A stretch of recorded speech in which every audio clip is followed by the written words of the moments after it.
KNC. Thank you, Excellence. My name is Kakoza Mwiza Charles, commonly known as KNC. I work for TV and Radio 1. My question, DRC government rejected or refused to put into place the commitments, Washington commitments of June 27th. And recently we heard that you may meet with Congress President in the USA. If true, what should we expect regarding the Eastern Democratic Republic of Congo peace and Rwanda in particular? Thank you, sir. Well, I'm sure you are familiar with these stories where people may say one thing and do a different thing altogether. And sometimes it even becomes a pattern for some people to just not do what they have said they are committed to doing. And that is the characteristic of the situation you have with the DRC. The good thing is it's always in the open, it's in public. You don't have to explain much. If they were doing it quietly, people would get confused and start saying that maybe others are actually responsible for all that they are seeing. But the good thing, they come out and say it.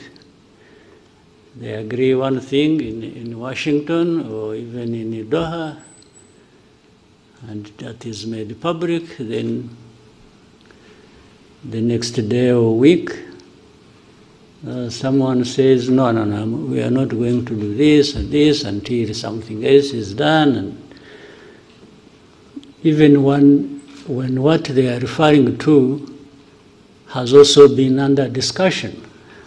And whether in your mind you agreed or not, what has come out of you, if it's on record, you definitely have a problem explaining why you would agree one thing in the room, and then when you are out in speaking to the media or to whoever, you say a completely different thing or even renege on what you actually said you are going to do. So that is one part of it. But somehow we've been limping through this all the way. Some things done, others not, others half. And now maybe possibly with the time taken and effort, we'll find ourselves in Washington, which I should have started with. I think the fact that there is even a possibility of meeting in Washington and discussing or agreeing or signing anything is a good effort. For all the years before, we haven't had anything like that. We have had people come visit us, visit Rwanda and Congo, and rush to the UN and the Security Council and make decisions and make announcements and pass resolutions. That's why in the first years we spent a lot of time on that without really having anything tangible in place. I think this process or the two processes, one in Washington, another in Doha, but talking about Washington, it's a good step in the right direction. Whether we arrive at a decisive moment that gives us a clear possibility and optimism that we are near finding lasting peace and so on. Yeah, it's something we can still continue to hope for and work towards, but at least there is that possibility, there is that framework that is in place, and the Trump administration seems to have done their best. You know, some of these processes will not work, not just because we are meeting in Washington or the powerful United States is involved. Yes, they have a big role to play. It's what I was praising them for, having made a huge effort. But until those people concerned directly, they themselves want and commit to achieve the end result, which is stability, peace, and security for all that needed, even the most powerful will remain wondering which way to go, or frustrated, if you will. So the onus is on us, mainly the people, the leaders, DRC, Rwanda, and others in the region. You know, Washington took over this when there were also other efforts underway. I'm sure maybe one of you will be asking, or you yourself had it on mind but didn't raise it. You would be asking, what is the East African SADC process? Because they were there. Or the AU, or whatever. That speaks volumes. And the reality is the knot is tied in one place. These problems are happening in Congo, but it seems the leaders don't care or don't know, or they have refused to take responsibility. They just keep daydreaming and talking about all kinds of things, and whenever they've gone all places, the only thing they know how is to keep asking sanctions for Rwanda, sanctions for Rwanda. Okay, but if you sanction Rwanda, how does it solve your problem? How does it solve your mismanagement of your country affairs? How does it give citizenship rights to the people who have been complaining for decades and have had to take arms and fight you? How does it solve the problem of you having to import mercenaries to come and ask and fight for you? How does it do that? I mean, you know, people should really see things for what they are, and you may hear so many stories about different things, but you also have the ability to see through all that and make your own judgment. So, summary of so much I have said, I'm always optimistic, always hope there is a chance another day and the following day, but I remain prepared to take care of the business I have to take care of. Thank you, Mr. President. Albert? Good afternoon, sir. Thank you for this press conference. Kind of a follow-up on where we started. At the same time that we have a meeting coming up in Washington eventually, at the same time you have a narrative that has been developing in these last weeks and touching on something that doesn't seem to be the way it is presented. Talking about humanitarian crisis that is incredible, millions of people displaced in Eastern Congo, that people need to have access to Goma, and that is especially developed in Europe, for what we can see. So sometimes also it reminds me of 10 years ago, or in 2012, 2013, what is this thing about Goma? Because as soon as M23 took in 2012 Goma, the whole world went cuckoo. And now again, everybody wants to have access to Goma. So what is there? Because it's at our doors. At the same time, I believe that after 25 years, to have MONUSCO there, which was also part of the forces that, beginning of this year, were shooting at Rwanda.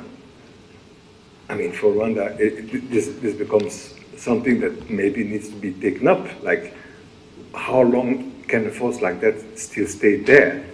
And especially that they've been part of the belligerent attacking Rwanda. Mm-hmm. So, what is this thing about Goma that nobody knows? Well, Goma is near a volcano, which sometimes erupts, and so maybe that seems to be the factual thing about Goma. The rest are just studies. But from what you started saying, what is it that didn't actually originate from Europe? You asked something about Europe, and you are saying the stories about Goma and so on are originating from Europe. But what is it that didn't originate from Europe about this story or about this problem? If you look at the whole history and the old history, but even the recent history, you have had Europe always in the mix of things in and between our countries, and even to do with the crisis we have in Eastern Congo or the region.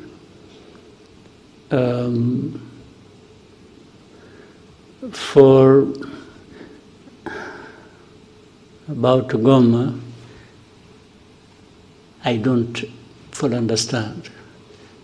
And talking about humanitarian crisis, yes, there is suffering, there is no question about it. But actually, it seems there was more suffering before the crisis, or at the beginning of it. As of today, I think the suffering is still there, but maybe less than. But to talk about humanitarian crisis so much is to find an entry point, an easy entry point into that crisis, and then shaping it the way some people want, given how they have been relating to this history I'm talking about all along before.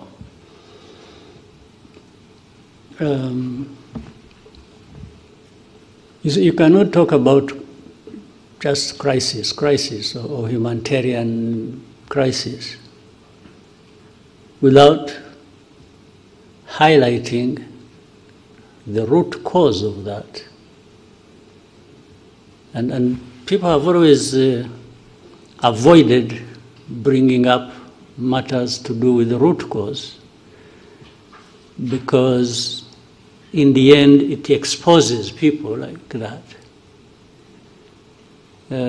So there is always a way to shape things in a manner that there is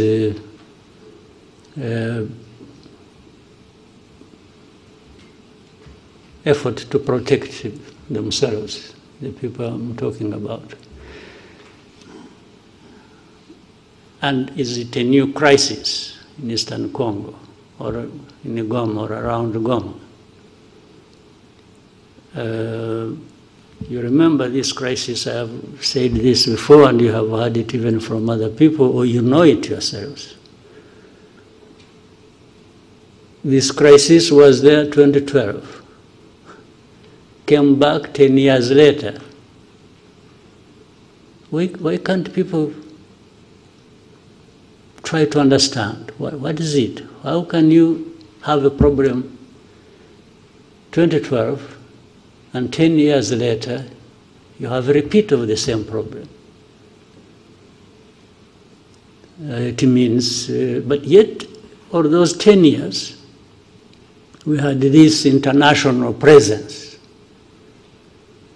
And many years before that, supposedly to address these problems. So much money spent, so many people involved, people losing their lives in big numbers, refugees, people displaced, and but life goes on like that until we are visited by the same problem, and then we start running around like this is a new thing. I mean, the amount of hypocrisy and even double standards and real insensitivity of some of these powers that we know, who are associated with the cause of these problems, or who accompany the crisis in a way they have chosen, and in the end they are the ones making so much noise about, they look like they are really hurt by the suffering of people. These are people touched and offended by people suffering. But this is just trash of pretense. If you are like that, you have heard people talk about values, you see our values, blah, blah, blah, blah. It's a lot of nonsense. If you have the power of everything, whether political, money, or whatever, and then every day you're talking about values and so on and so forth, and even want to teach others how to respect values, yet you are the cause of the suffering, and you are the cause of the perpetuation of that. What kind of pretense is this? And you can't just... So when you see these people, coming out with a lot of anger on this and talking about, you see us, you've made a mistake, we are going to do this.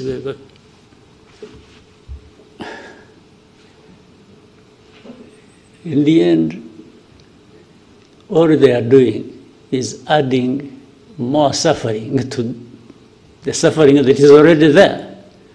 It's not actually addressing any problem. So Goma, but if anyone wants Goma, that's fine. For whatever reason, whether it is ritual or, some believe in witchcraft, they would want to go and pray in Goma and meet their witch doctors there and so on and so forth. Still, you know what? Goma is, it's not functional as of now, but it is in the hands of some people. You go and talk to them. But if I were the one, now let me be myself, let me tell you a story. If I were the one, you come and I'm the one controlling Goma, and you come to say, I want to use Goma. I say, fine. But these are conditions. Goma is part of my problems that I face with the government. And now it is in my hands. I will not give it to you until you show me, alongside that, how you address my problems. Well, I may sound speaking for these guys, but I'm just reasoning. If I were the one, you want Goma, you want Kavumu, or Bukavu, or you want the whole of Eastern Congo back, fine. I have no problem with that. It will only come with you addressing my problems. Yeah, you understand? In my long history, in my judgment, that is what I learned over so many years of fighting for my rights and for, you know, people have, they sacrifice, they do what, but unless they have no reason they are sacrificing, that's a different issue. But if they are, everything should be put together. You want this, I'll give it to you. I have no problem. But we came to this point because of this reason. So if you don't address that reason, how do you just expect to you cause problems? And then you come and say, you know, and this I'm saying because, again, for me, what you see is what you get. We used to tell the Congolese from the beginning, when, you know, we would be in the discussion and it's like you see leaders behaving like, it's like, you know, you must do this, you must do that, and they are the cause of problems. So I used to tell the leaders of Congo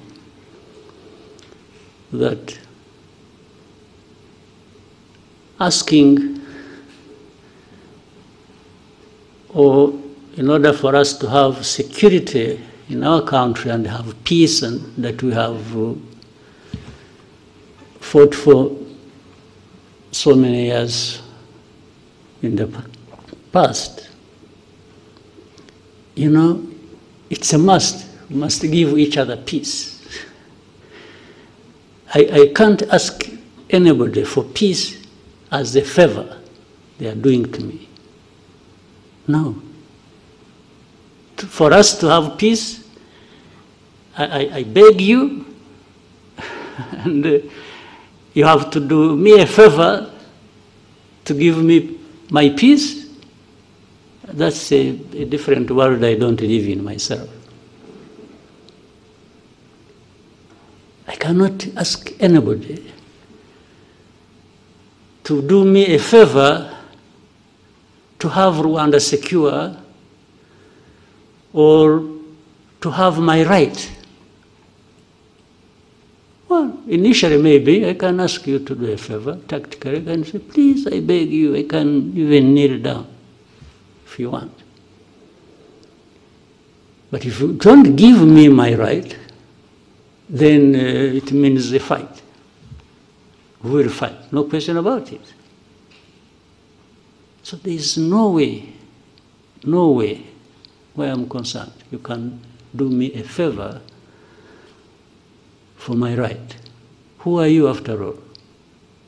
Who are you to have everything, including my own right, that you can control? How? Who are you? What gives you that right or power to be able to do that? So, I've given you more than you really wanted, but Goma is part of the problems we have in Eastern Congo. And yes, Goma should go back to its operations as an airport. But what is it that stopped it being so in the first place?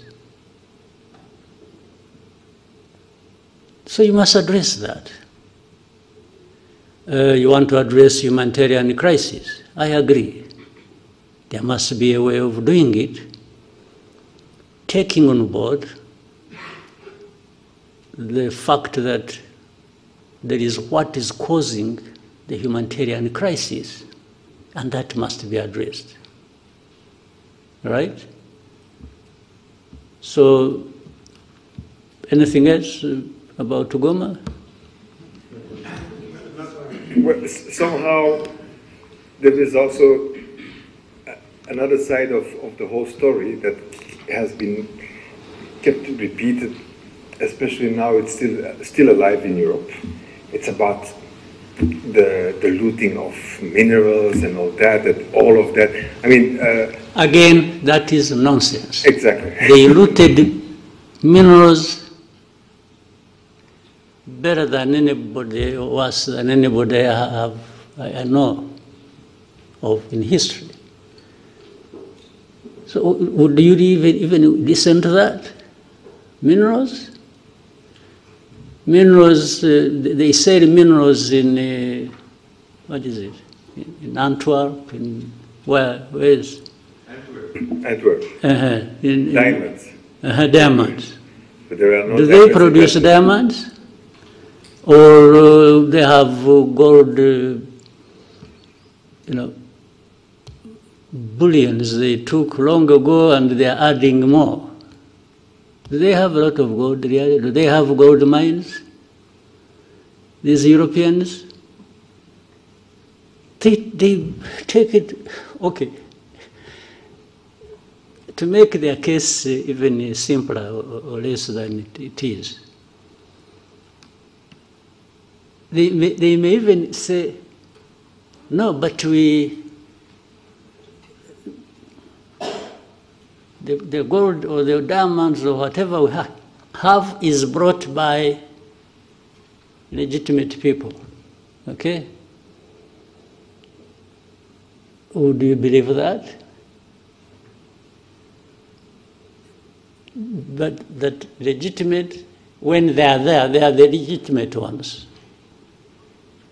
So, but this whole thing, why do you think, by the way, there is something to do with there is an MOU actually we're supposed to be having with Europe, which involves, I think, and a lot has been worked on about traceability and so on and so forth, okay? Rwanda got involved in that and passed every stage and standard that was expected on that. Now, what is funny and contradictory is, at some point, then DRC goes to Europe and says, no, don't sign anything with, but how do you not sign anything that was supposed to be transparent and show where the minerals are coming from, or who is involved? So on one hand, you want to be clear that there is nothing except that Congolese always passed through here, and some sold it here to Rwandans who went and sold it to somebody else. Others, they said it through Burundi, through Uganda, through the neighbors. But it is only Rwanda that was picked on about minerals. Simply because, I think with the audience back home in Europe, they listen more to these accusations, the more they hear of them, then the more questions they raise about Rwanda. Whether what they are saying is happening or has happened or not. So, minerals, really think, okay, FDLR, that actually at some point was in control of Goma, or the surroundings of Goma. Why are they found to be innocent in the whole equation? And yet every day we point out things to do with FDLR. But they are not interested. They are saying, no, they are few, they are... Well, if they think they are few, they should come here. We will take we give them face-to-face conversation with those that have been brought from Eastern Congo recently. They will tell them the stories. But do you think they even want to do that? Haven't some of you journalists, maybe, I hope you're also not selective about what you want to know. Haven't you asked to go and meet these people who have been brought from Congo, the FDLR, to tell you their stories that show you how they are so embedded and intertwined with the Congolese forces and other systems of government? So that plays behind the scenes role, and you don't see it at the forefront being talked about. In fact, some of these FDLR have been doing mining in Eastern Congo. Where do they take their minerals? Maybe those are the minerals that end up in Europe, but they would rather hold Rwanda responsible based on the stories around minerals. What sense does it make? You know, don't... sometimes we overrate people. We overrate them in a sense. We think they have, when it has been said by Europeans or by this, then it must be true. But these are the things they get involved in. Petty things. And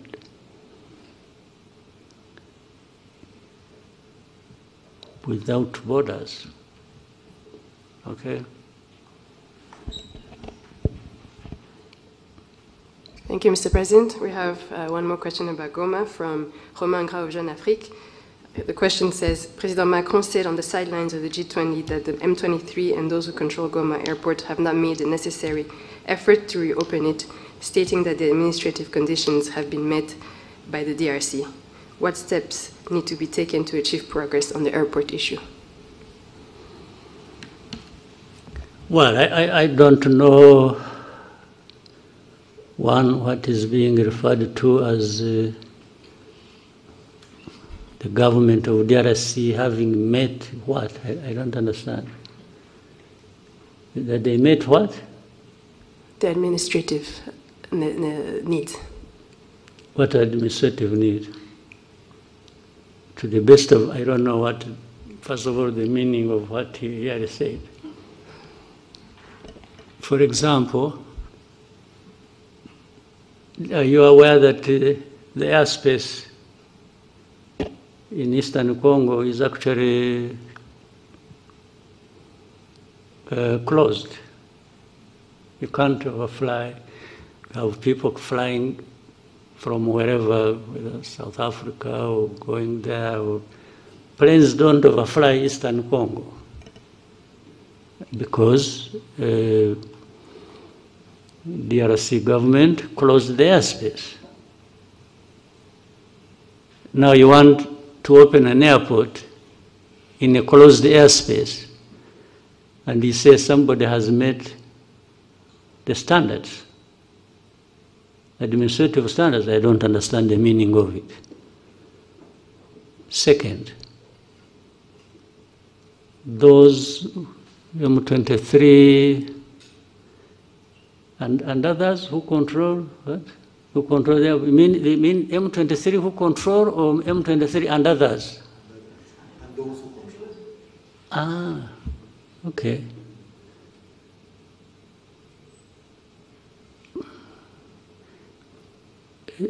Could I equate it with saying, maybe you wouldn't like that,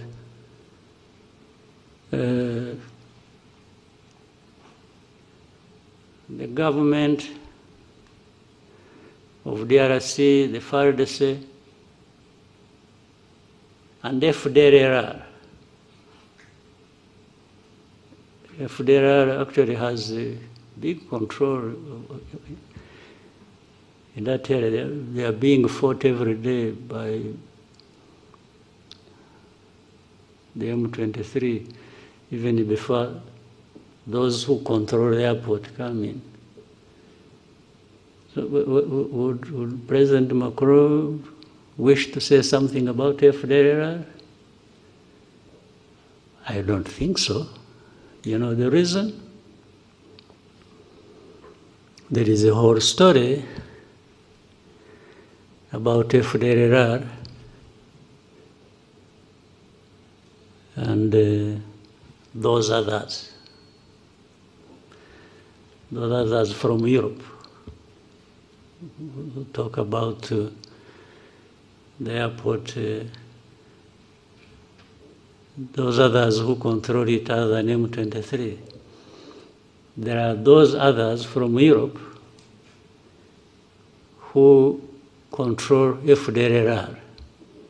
That's why they are always quiet about FDLR. You see always when issues about Eastern Congo, about Rwanda backed M23, and then when FDLR, they are really whispering. They don't even want anybody to hear it. And then for government of DRC, it's some individuals who get involved in these wrong things. It's not a government. I mean, this is selective way of presenting issues and even wanting to address matters sensitive like that based on how you have selected to handle it. I think it becomes part of the problem, by the way. That's why I was saying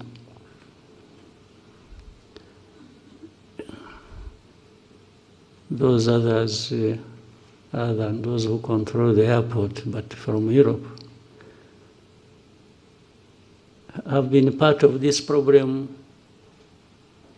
as of origin of 31 years ago tragedy we had here. You've been associated with that. Maybe with time, when if those things keep coming up, and the way they have been, we will say more about that. I think if they think we can be silenced to not talk about their historical role and responsibility in matters of tragedy here in Rwanda, and which crossed into Congo, and people are there, you see hate speech, you see all kinds of by leaders. And those others in Europe tend to minimize it and don't even want to talk about it. But then they talk about Goma, M23, and the others who control it. who control both? I mean, I guess they mean who control M23 and who control Goma. Yeah, but there are those others also who control from the same place where the voice came, who control government of DRC and control FDLR. And that's why FDLR, people keep quiet about it. But, well, if they want us to roll back the whole efforts of the understanding of how we should relate based on their involvement in the tragic history of this country and the region, they are welcome. Thank you, Mr. President. Next question for Lionel. Thank you, Mr. President. My name is Lionel Nditeli from Pan-African Review. My question will be about Africa's security in more broader terms.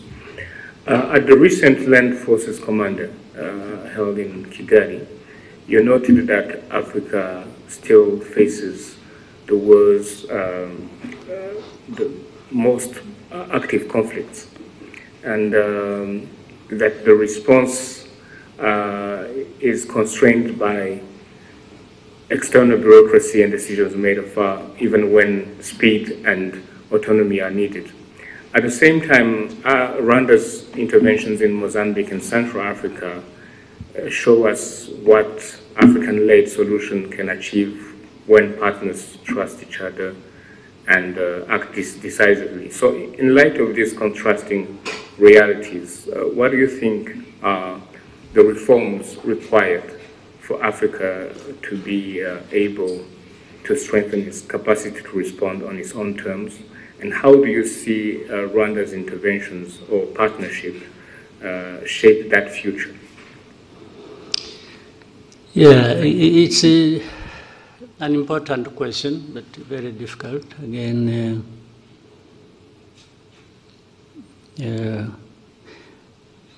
I think if I remember the saying, you can take horses to the well to drink water, but you can't force them to drink.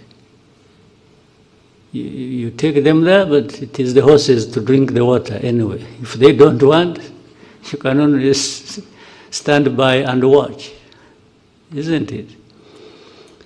So I think Africans, we have everything. We have the water in front of us and we are thirsty, we should be drinking. But we find an excuse for not drinking the water. I don't think we need anybody coming and whipping us into that. So when the Africans decide to drink the water that they actually badly need, I have no medicine. I can't.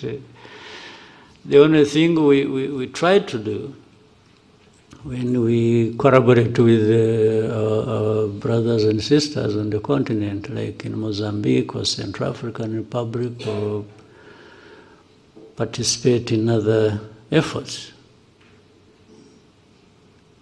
we are only trying to say, we can drink the water. We are actually drinking the water based on our thirst for it. Well, and then it's like saying, why don't you? Telling somebody else, why don't you quench your thirst? So, I don't know. There is nothing Africa doesn't have, actually. All these things, or these areas where we fall short, I can only be surprised and say, why? Why do we keep falling short on everything, including the provision for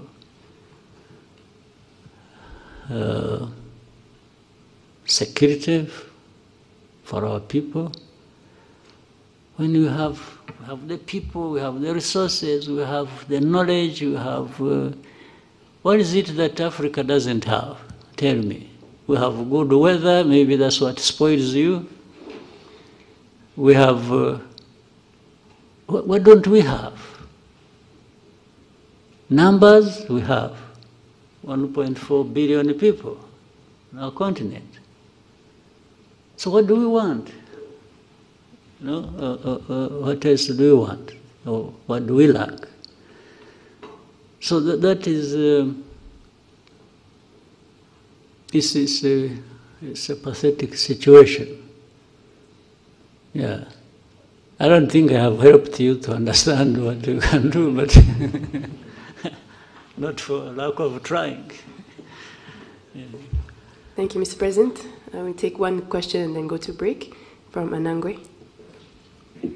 Thank you, Mr. President. Eugene. Maybe why don't we continue a little bit, then maybe another 15 minutes and then take a break. Eugene Anangwe, we're CEO, founder, East Africa Media Group, and the Africa Leadership and Dialogue Institute. Mr. President, my question is on leadership. And I listened to you keenly at the recent Unity Club forum, where you challenged Rwandan leaders to reflect on what's holding Africa back. And I remember you talking about feeling that this is linked to leaders who pursue individual gains. For the close to 20 years I've been in Rwanda, I reflected on this, especially listening to people who have been serving in different quarters. And when someone tells them, "Nukomeza gucho, urisanga kuri yellow paper," and they say, "Reka, reka, reka, reka, reka." And the reka, reka, reka is not because they don't want to serve, but because of the pressure to deliver that leaders in this amazing country go through. The pressure to deliver without apology. Exactly, yeah. Yes.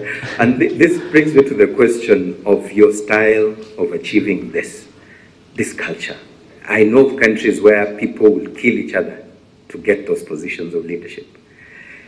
But here, not everybody can take that pressure to deliver without apology. So if you were to deliver a lecture at President Kagame's School of Leadership, what would those three things be that you'd say about this subject of servant leadership that happens in this country? And then the East African community, the momentum seems to have died out. Checking on ground, people feel like it's not the same pressure, the same momentum that was there. I know in this room, half of the people might not know who's the current chair of the ESC Heads of State Summit. It's not like long ago where there was a lot of hype around this. Something must have happened, Mr. President. I don't know if you also feel the same. What is that might have happened? And what do we need to do to be able to bring back that momentum that we had about this fastest growing regional economic bloc? Thank you. Well, to start with the last, I think you hire different people. You hire different leaders and see if they can. But leadership is a broad subject and always discussed in every corner and part of the world. It doesn't mean one thing.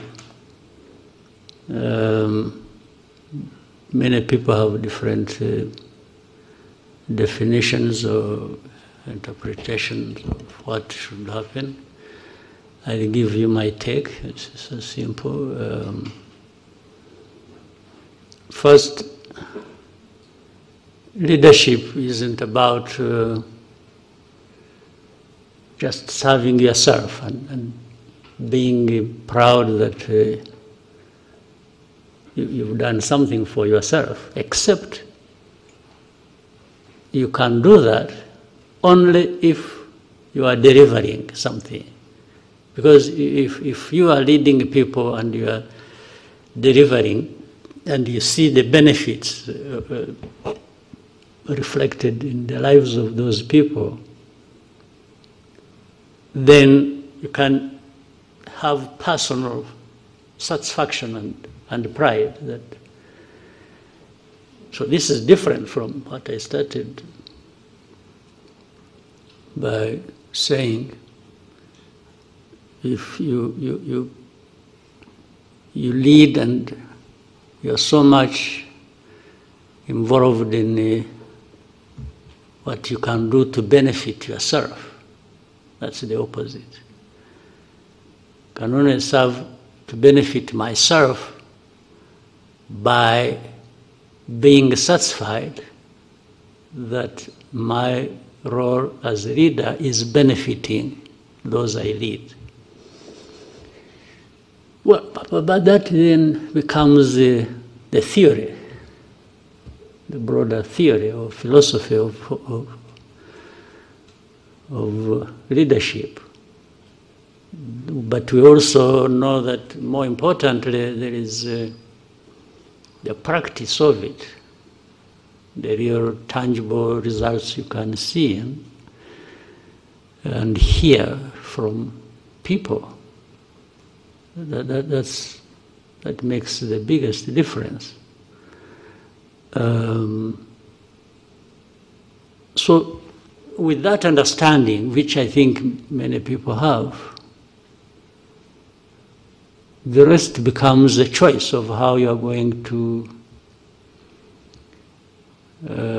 live your life and the purpose of any service or leadership role you may be playing.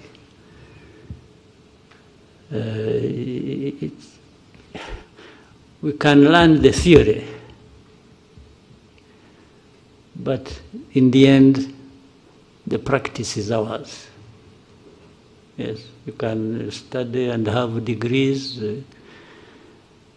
bestowed upon you about leadership, and you can be an expert and be there actually teaching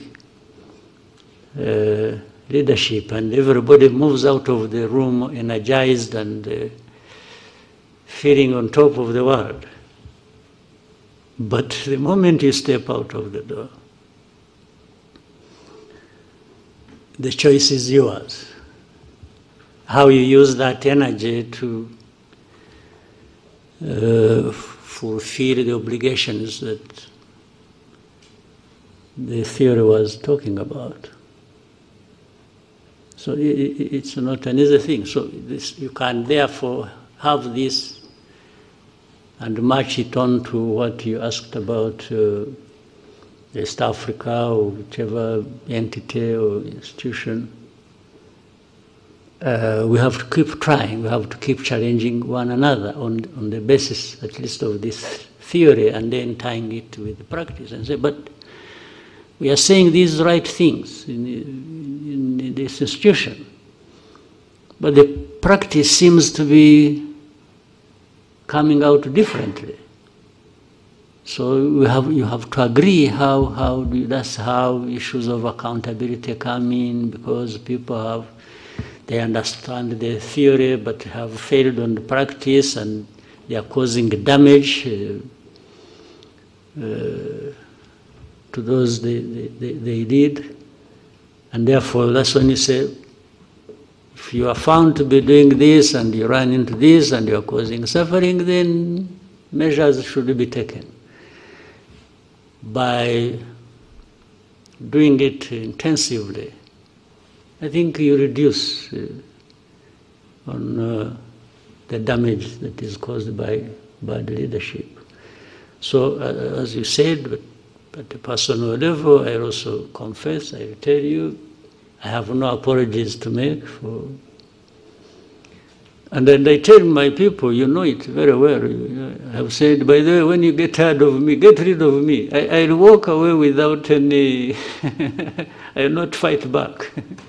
If people say, no, you are becoming too much, insisting, both, too much is not just in time. Too much can also be how much you do in time that disturbs people, okay? But accountability and the desire to have results is not for the half-hearted, no. So by nature, I found Either I'm doing it, unless somebody shows me saying, what? There's something wrong you are doing. I listen, by the way. I also have ears, I have a sense of trying to listen and learn, but if nobody comes up, and we all agree that what we are doing is the right way to go, on that one I push everybody in my domain as much as I can. But age is catching up with me, so I have some reduced energy, not like I had 25 years ago. But I still have, I can still bite. I still have some, right. Thank you, Mr. President. Vincent? Morocco's Excellency, Vincent Gassana, Katy Press. Bear with me, sir, I'm going to go back to the DRC crisis, which continues to cause instability, insecurity, and of course, devastation for the people of Congo. It seems to me, sir, that the main factor perpetuating the crisis is what is a determination by certain Western governments to direct away from the attention away from the causes, underlying causes of the crisis, and instead just seeking to make Rwanda some kind of sacrificial lamb for every sin to do with the DRC. Now, I appreciate, sir, that the Rwanda does not have the power or the influence of these nations, but it is nonetheless a sovereign nation, a sovereign member of the United Nations, African Union, and other similar bodies. I wonder if there are any mechanisms within these bodies where Rwanda can table motions to hold these governments to account, not just to give Rwanda respite, but most importantly, really, for the sake of the people of Congo who suffer the most from what is a profoundly egregious cynicism which this government seem to think works in their interest. Thank you very much. Yeah, again, it's, I can say we are trying, and we'll keep trying. Maybe every day that comes to pass has brought something new, and looking forward to the next. But this is the state of affairs in the world we live in. There are these things that are never straightforward, and much as we may deny it and keep running away from it, it's that saying, having might tends to make people right, or give them the right. So we have had this for a long time. They might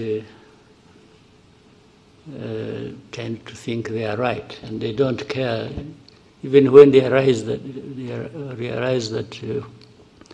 what they are involved in is wrong. But as long as it benefits them one way or the other, they will take that direction.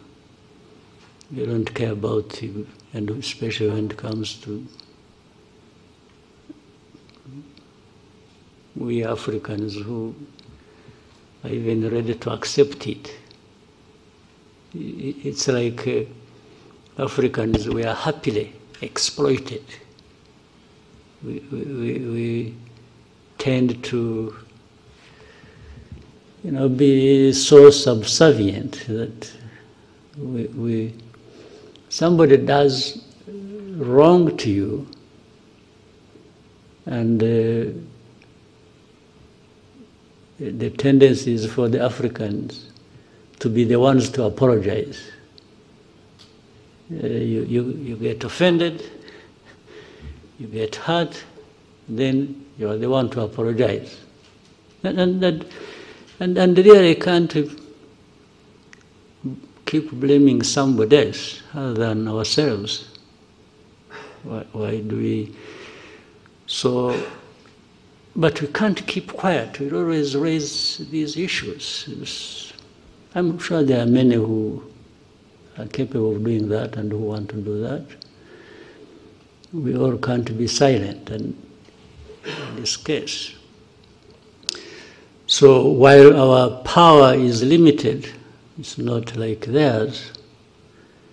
One, we have to reject it, that we can't just be treated the way we are. The second is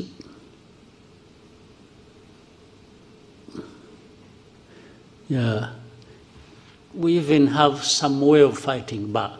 Fighting back includes to keep exposing the truth about all these lies and the suffering that is brought upon us, we Africans.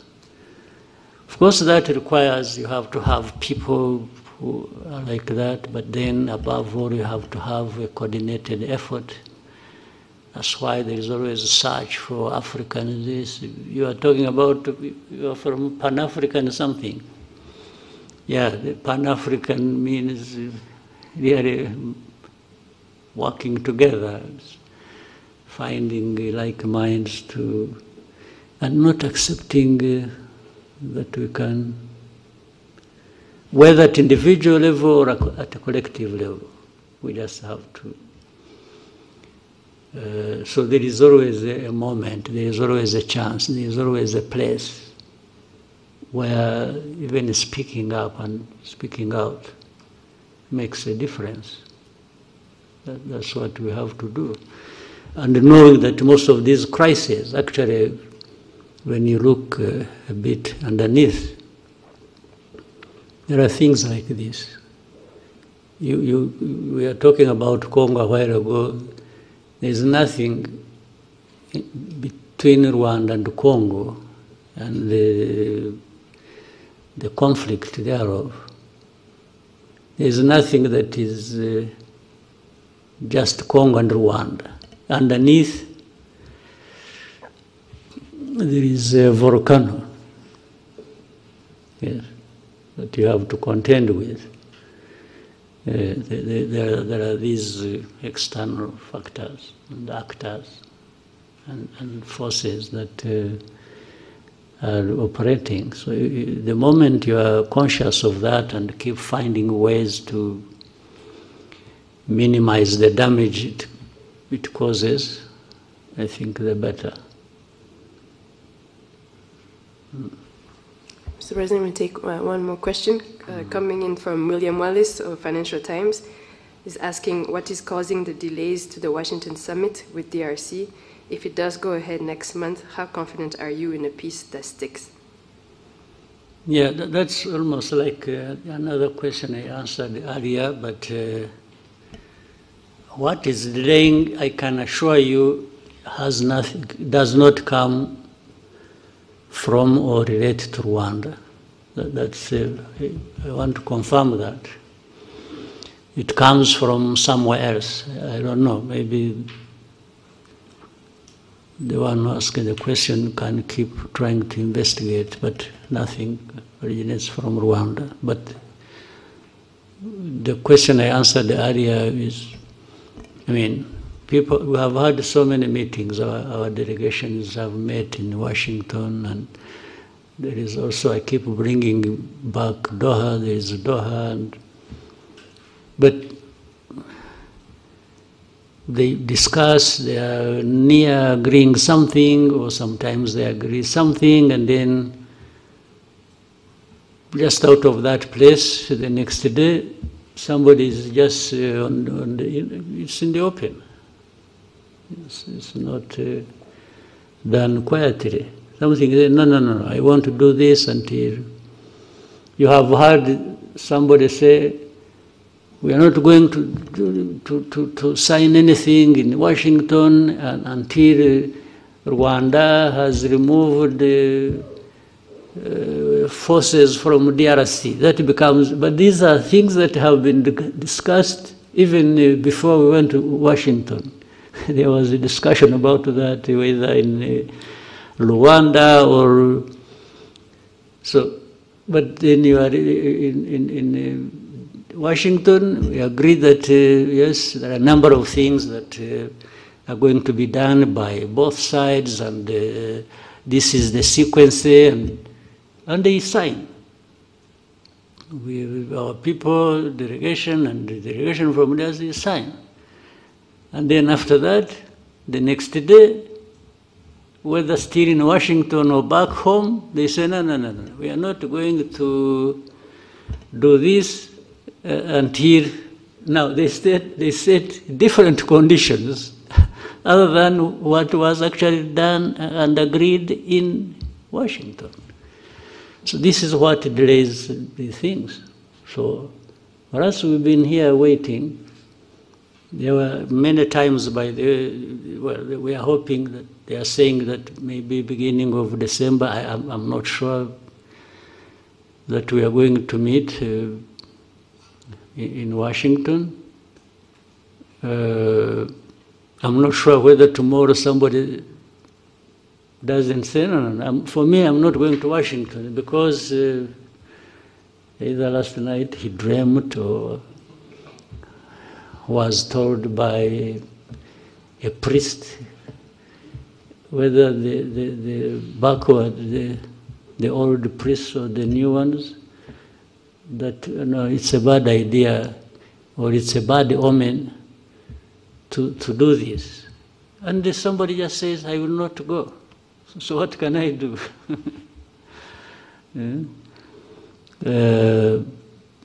But we are still hopeful that maybe because those bringing us together maybe have some power to move things, but at least for sure they have the intention. So we will wait and keep hoping that it's not just about a trip to Washington, it's about making steps towards finding an agreement that can help us start a process that will bring peace to our region and to our countries.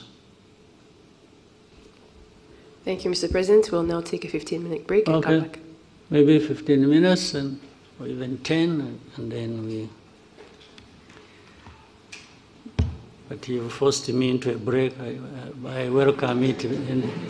I welcome it anyhow.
and the link or influence her family could still have with FDLR through Kinshasa? Thanks.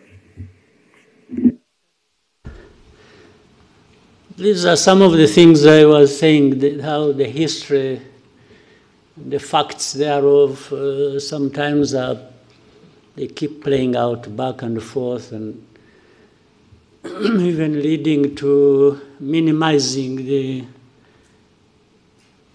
the identity and the effects and the real bad image of FDLR. And you see it playing out in different places and ways. Yeah, in the recent time, years, months, we are aware one of the sons of the son of Habyarimana, and some of the people who ran away from here, by the way, who live in Europe, United States, and have been active on this agenda of FDLR, and they've been recruited, they are financed, they've been forming different things under the tutelage of the president of DRC, personally, not even we follow, we see the visits, the many visits they pay to DRC government in Kinshasa, and we follow their activities. They are enabled to get involved in. There are even those who used to be the officials of government who ran away like 20 years ago, again because of association with the FDLR or other activities to undermine the integrity and fail the government so that it doesn't move forward. So you can link these things. You see the FDLR being covered up by some authorities in Europe and elsewhere, then the family of Habyarimana and individuals who were active in what happened in the tragedy, like his wife, and they are in the courts of law, the cases are treated the way those powers decide. And then those activities leading up to, and then in the end you have people saying, FDLR, how many people are they? Really it's like, for us who complain about, when we are complaining about FDLR, these genociders, actually it is not even complaining about them in isolation. They are strengthened, they are made effective by the association they have with, for example, the government in Kinshasa or some authorities in Europe, or who allow this to, and then in the end who openly play down this. So you can put all that together and form a picture of how manipulations and wrong things have been going on around this problem of FDLR, but also how that relates to what is happening in Eastern Congo, or in Congo, and the noises that are made after that. Then you see resolutions that the UN sort of not bothered about FDLR, and not even bothered by those who support them and trying to distance and make them innocent, those who support them. So it is in that form that we see even that case, how it has evolved. It has something to do with all that. Next question from Theodore.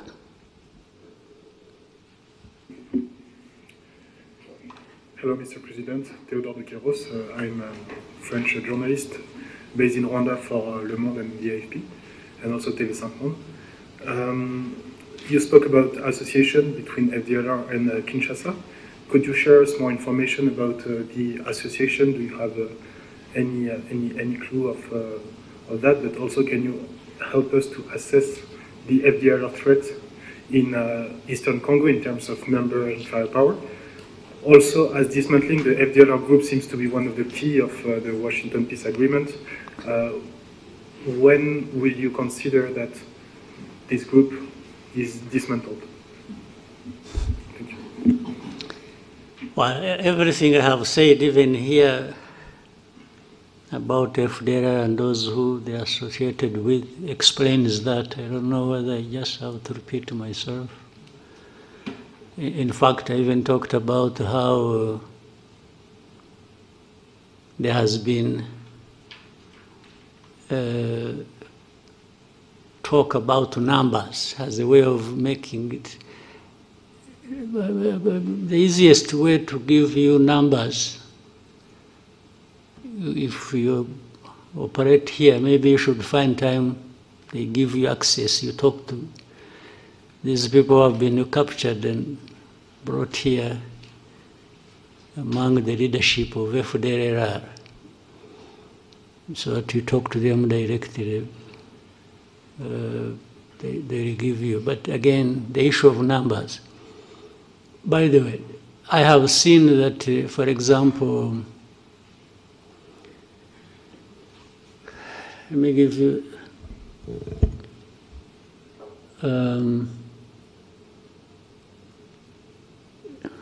you know, in Congo, there are different forces. Let's say there are forces of Burundi, big numbers actually. Last time, since we talked about Goma, that even before just before Goma fell, Burundi had in Congo over 10,000 troops on the ground.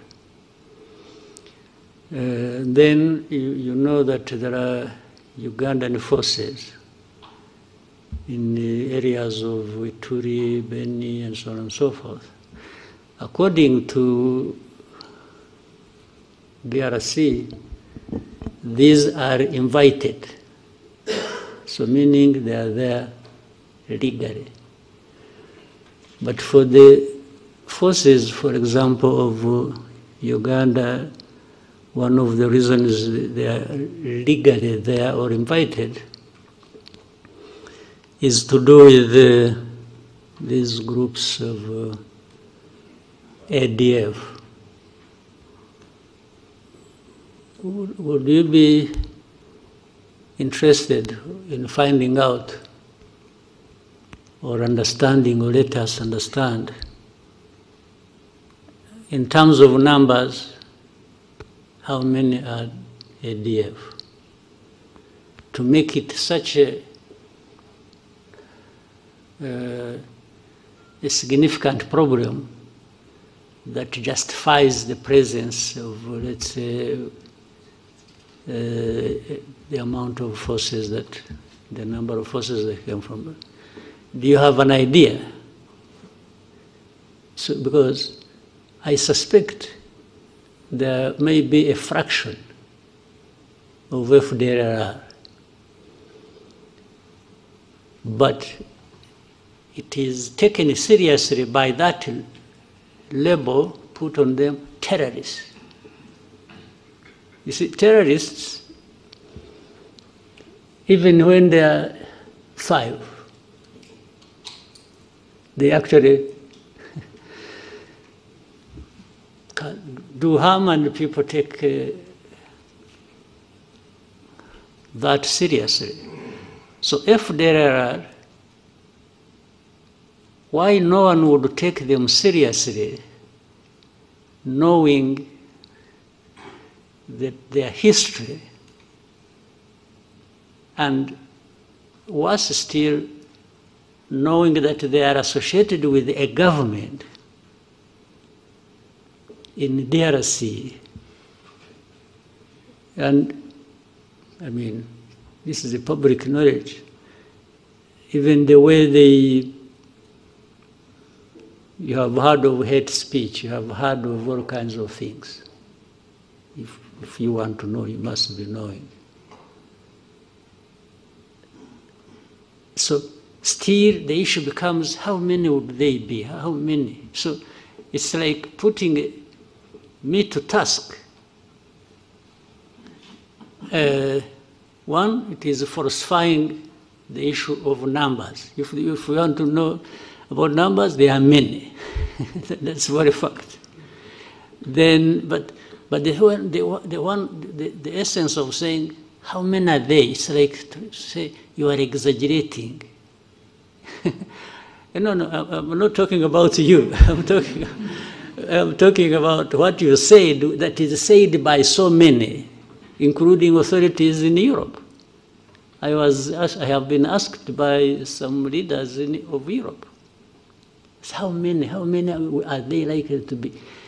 When somebody asks me that question, immediately I know he's interested in covering up the problem.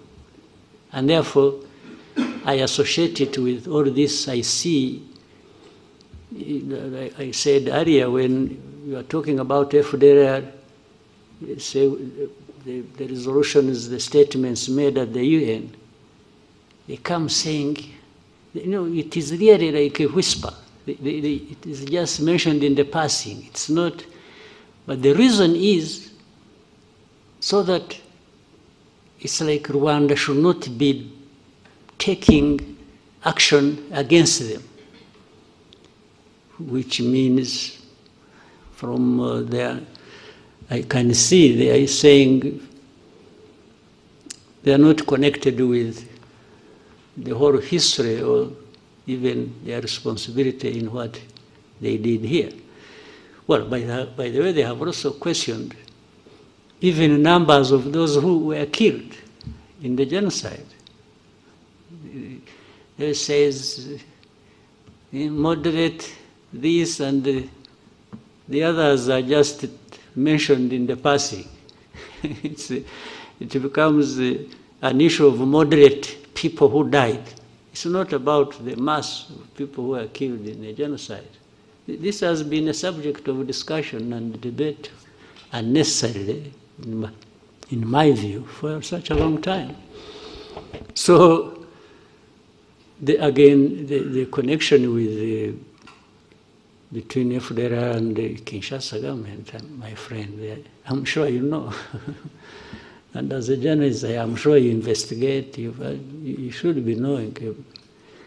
I don't know whether I'm being tested to show how much I know, because I'm being asked by people who know.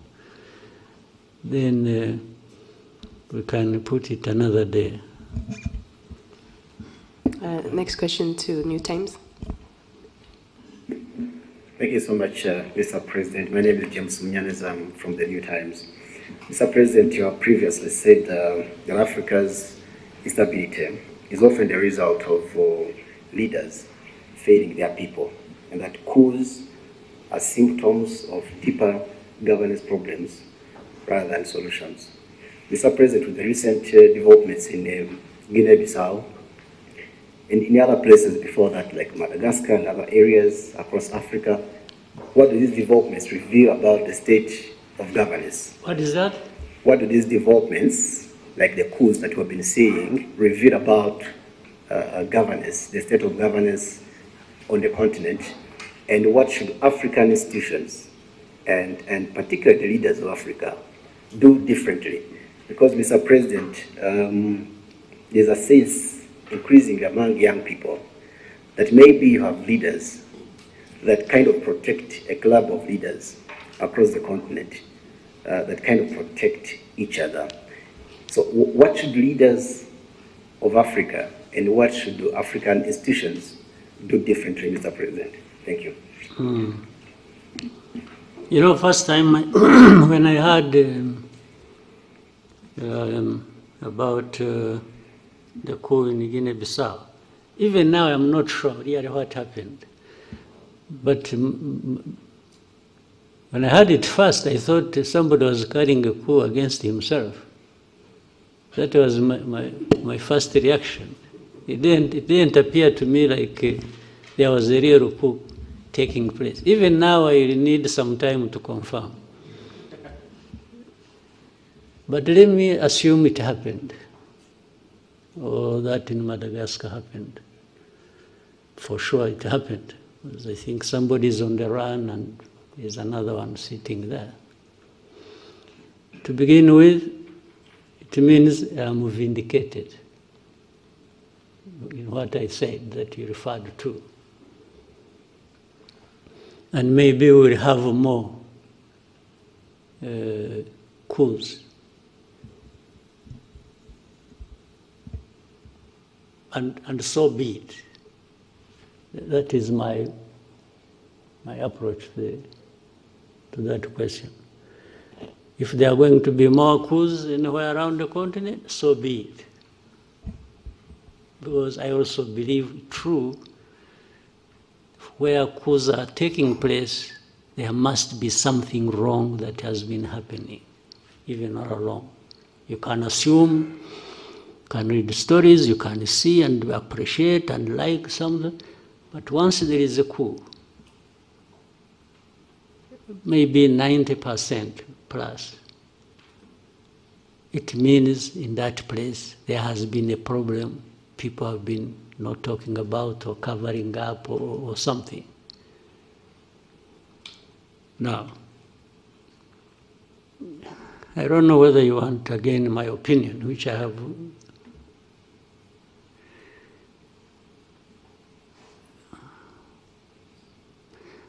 Because what is interesting, some of these coups are happening in a place where these, they are happening in places where these people who make judgment about us, the West, have been praising leaders. Okay?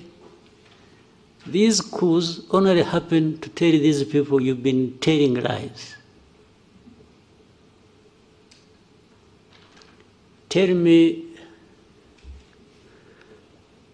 and maybe you can think about it and investigate and find out later, you'll tell me later.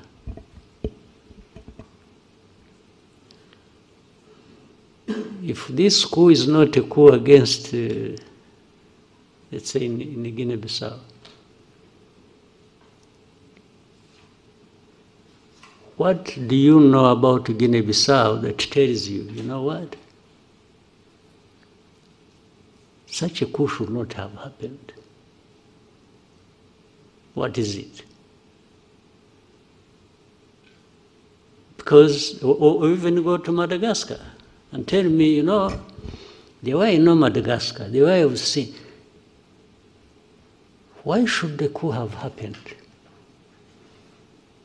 When we ask ourselves the questions in that form, we might then get to understand whether there are underlying problems or there haven't been, somebody just out of madness acted and overthrew a government.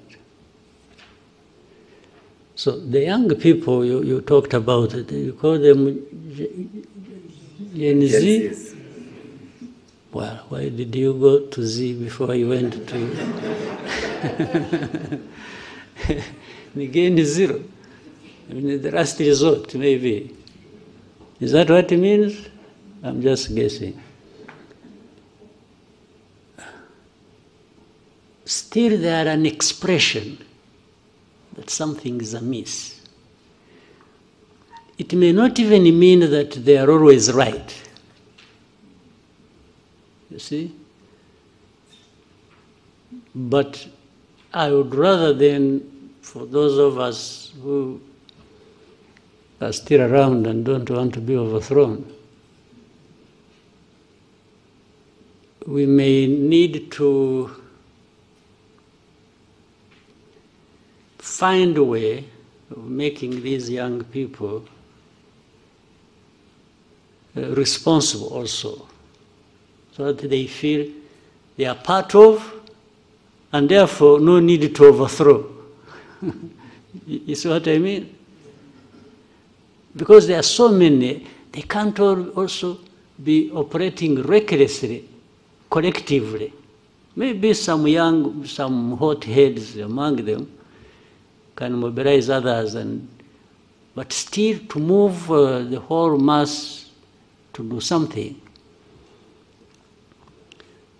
So before they do that, it's our responsibility maybe to do something so that they have no need to do that. Because where does it end up anyway? I haven't heard, except in a very distant place, but also differently. I haven't had any of these ones go through that process and becomes the leader. So they always end somehow, maybe for another year, for another term, okay? There is a way to do things and to have a conversation in a manner that they become part of. And they become part of, if a country, because countries have problems, mine has problems. And people necessarily do not get everything they want, because there are real problems that people say, this country, if I use my example, wouldn't have everything as they wish to have it. But it is my duty, and for those other leaders of this country, to be out there transparently explaining to people why there are these problems, and show the effort you are making, and also that it involves them to try and deal with this problem. If somebody has a problem they understand, they won't be violent. They'll even be more sympathetic. They'll be a bit sympathetic because they know somebody, let's say you may say you want a road there. People may say, I want to see a road 100 kilometers from here to there. Tarmac road. But if I go to them, I say, you know what? I'm really trying to put this road because I also think it should be there. But the resources we have, the envelope, so small that we have to split it in so many things, hospitals, schools, this and that. So I'm still falling short of the budget to take care of these roads. So please bear with me. And then I will also tell them, we see in our tax revenues, we are trying to get money from, but you're also not paying up. You are dodging taxes, you are doing this. So please, if you have, I'll make sure that your money, we'll find a way to making this road. Or, you see, they were used to having these powerful people, the donors, giving money, and they'll tell them, you know what, they no longer give the money. You were used, you were spoiled, that these people would provide money, but they are not. They are no longer showing up. Maybe they all have their own roads to build too. and the money is falling short. So, and say, but bear with me, but let's be together. So if you are transparent and they understand, they don't have that thing because it's not your problem. It's not somebody who got the money and took it in corruption or something. Why would anybody get angry with me if I have explained like that?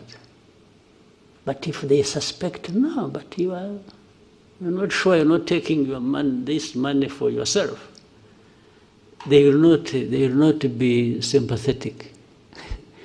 They may even terrorize and laugh and clap and like they have listened to me, but in their hearts, they are keeping a grudge with me.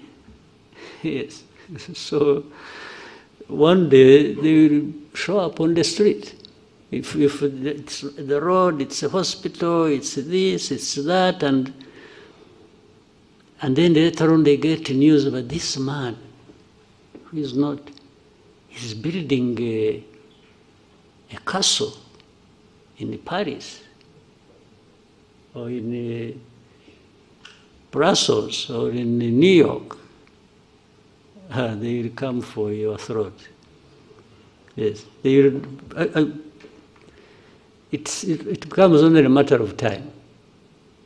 They will come for, they'll come at you and you will face it.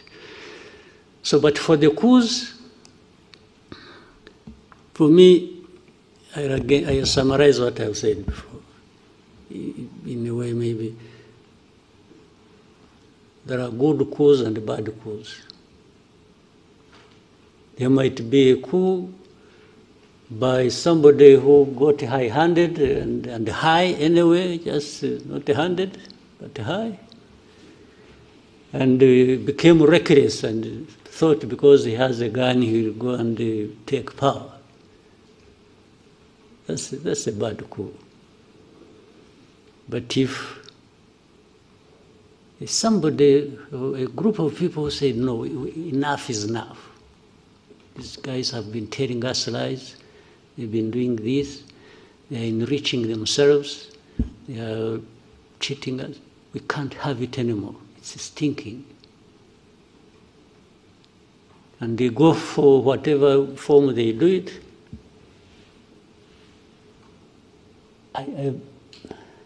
I think I'm okay with it. I know it'll be misunderstood, but I'm happy to taking the risk. I'm okay with that, but not entirely okay until I see that somebody who did that, or people who did that, and they were sick and tired, and that was justification. Until they are seen to be making a difference, then I'll be, I feel settled in my mind. But if you come and do the very things you overthrew people for, or do worse, then why did you carry out the coup? I will just say, no, this one deserves another coup, or should go to jail. Yes. Now, here is another tricky part there.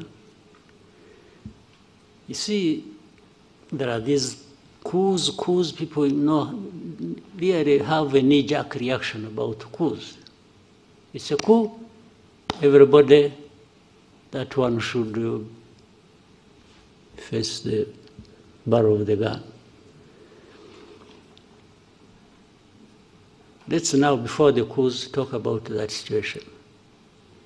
If you have a constitutional government led by civilians, and they are killing their own people, they are mismanaging everything, they are taking all the resources of the country for themselves and taking it outside and literally destroying the countries they lead. And then there comes an election after 4 or 5 years or whatever. You know what happens? People should also get tired of this. If you have that record, if you have that history, should it be automatic that you should continue just because you are a civilian and even when you cheat elections? Do you get it? Because it has almost become automatic that if you are there, you are sure of winning the next election. Okay? Even when you are doing all these terrible things to your own people.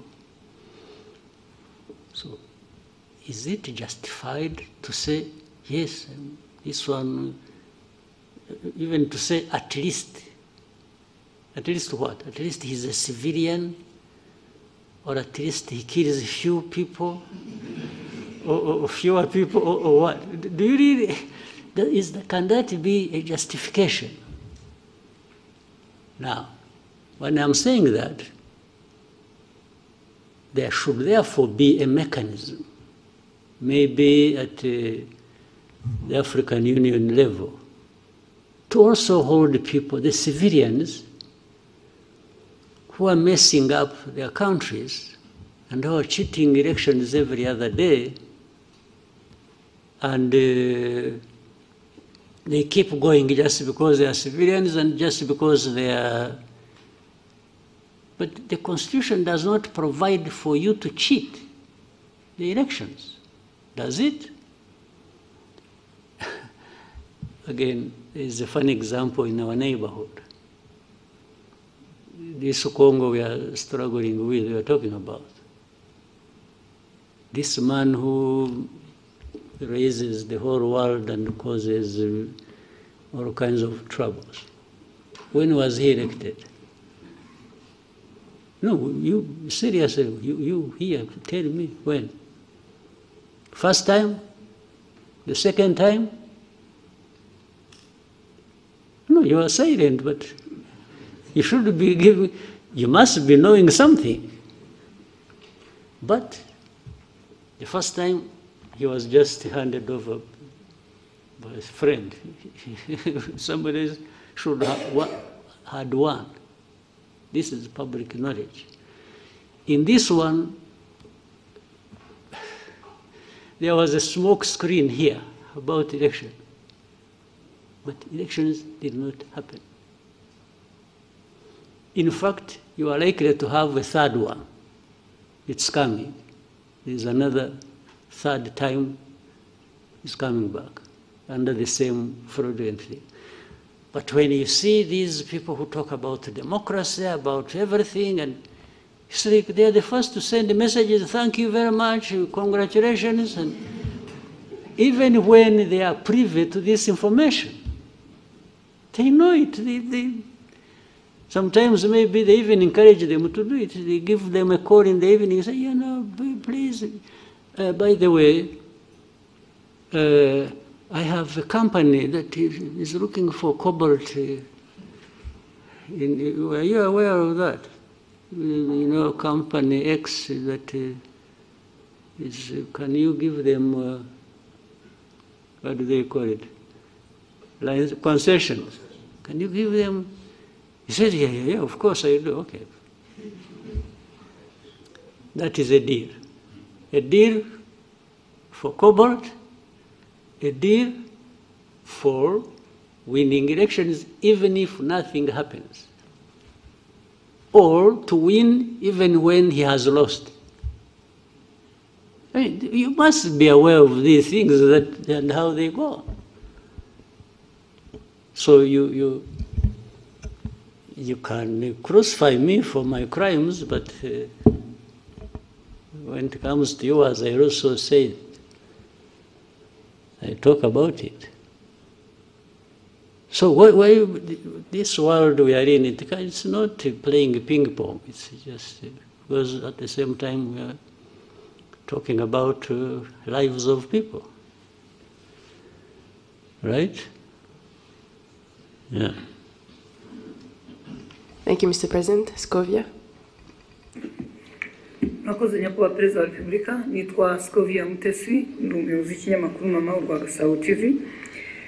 Nashaka kubaza ku kibazo abacuruzi bafite inganda mu Rwanda uyu munsi bavuga ko babangamiwe no guhangana n'ibicuruzwa bituruka mu mahanga kuko basabwa ko bapfunyika cyangwa package mu bikoresho bitangiza ibidukikije mu gihe bituruka mu mahanga biza muri plastique byaba bifunze mu macupa cyangwa amashashi abifunze. Basanga rero badashobora guhangana nabo ku isoko, bikaba bifite ingaruka ku nganda zabo, aho bamwe bavuga ko ahari bashobora kujya hanze kugira ngo nabo binjize ibisa n'ibyo. Basanga niba ntacyo bitwaye nabo bashobora kubikoresha. Ikindi kibazo nari mfite ni ikijyanye n'abaturage uyu munsi bishimira imihanda itandukanye hirya no hino mu gihugu ihuza uturere, ariko abakora iyi mihanda minini ya kaburimbo ntabwo bashyiraho rigori cyangwa inzira z'amazi zigera mu gishanga, amazi akajya mu ngo z'abantu cyangwa mu mirima, aho usanga rimwe na rimwe bisanga batuye mu manegeka kubera igikorwa remezo cyaje. Ndabashimiye kwa Perezida wa Repubulika. Well, icyambere kitari n'iki ikibazo uvuze inganda n'abacuruzi n'iki, ikibazo cya mbere dufite ahubwo nta nganda dufite. Niba twubakaga inganda nyazo byadufasha, ibintu ntibigomba tukagabanya ibiva hanze, bimwe bikaba biri hano cyangwa twe tubyohereza hanze. Aho niho nahera twashaka uburyo byakorwa, kuko hari ibintu byinshi bishobora gukorwa mu gihugu byanajyanwa hanze cyangwa byakoreshwa mu gihugu bidakeneye plastique. Niba naho twaharebaga cyane tukagabanya, ariko kuri ibyo bindi ubwo busumbane buzanwa mu bacuruzi n'ayo mategeko ya plastique, ngira ngo bigomba kuba ikibazo cya mbere bikorwa nabi cyangwa bikurikiranwa nabi. Icyo kibazo kimaze igihe, ndibuka ko kigeze kuganirwa, abantu bagifatira ingamba z'ukuntu, ntabwo ubwo bitumye nibaza aho byahereye, kuko ikibazo cyaraganiriwe cyagomba gufatirwa ibyemezo, ariko ejo nzabisuzuma numve neza uko bimeze. Ejo dufite cabinet meeting rwose, ndumva nzakibaza abantu birimo bakansobanurira. Hari uburyo bugomba kuba buriho ibintu byakorwa cyangwa bikaringanizwa bitakutaje cyane abakorera mu gihugu kurusha abakorera hanze bazana ibintu. Hagomba kuba hari uburyo.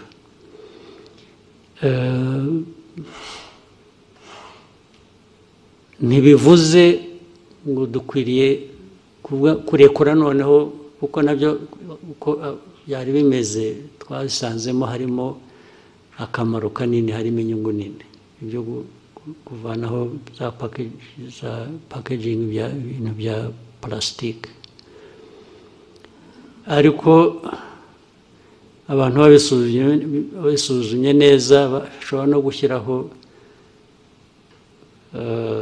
ingero zitandukanye, ibintu bimwe byakorerwaho cyangwa uburyo byakorwa bikagabanya ubwo bukana bw'abantu batakaza imari kubera ko ibiva hanze nabyo bikwiriye kuba bifite uko bireba, nabyongeraho amafaranga kubera iyo mpamvu, kugira ngo nkuringanize n'uwo mu gihugu wishyura ibirenze kubera ko we yabikoreye mu gihugu.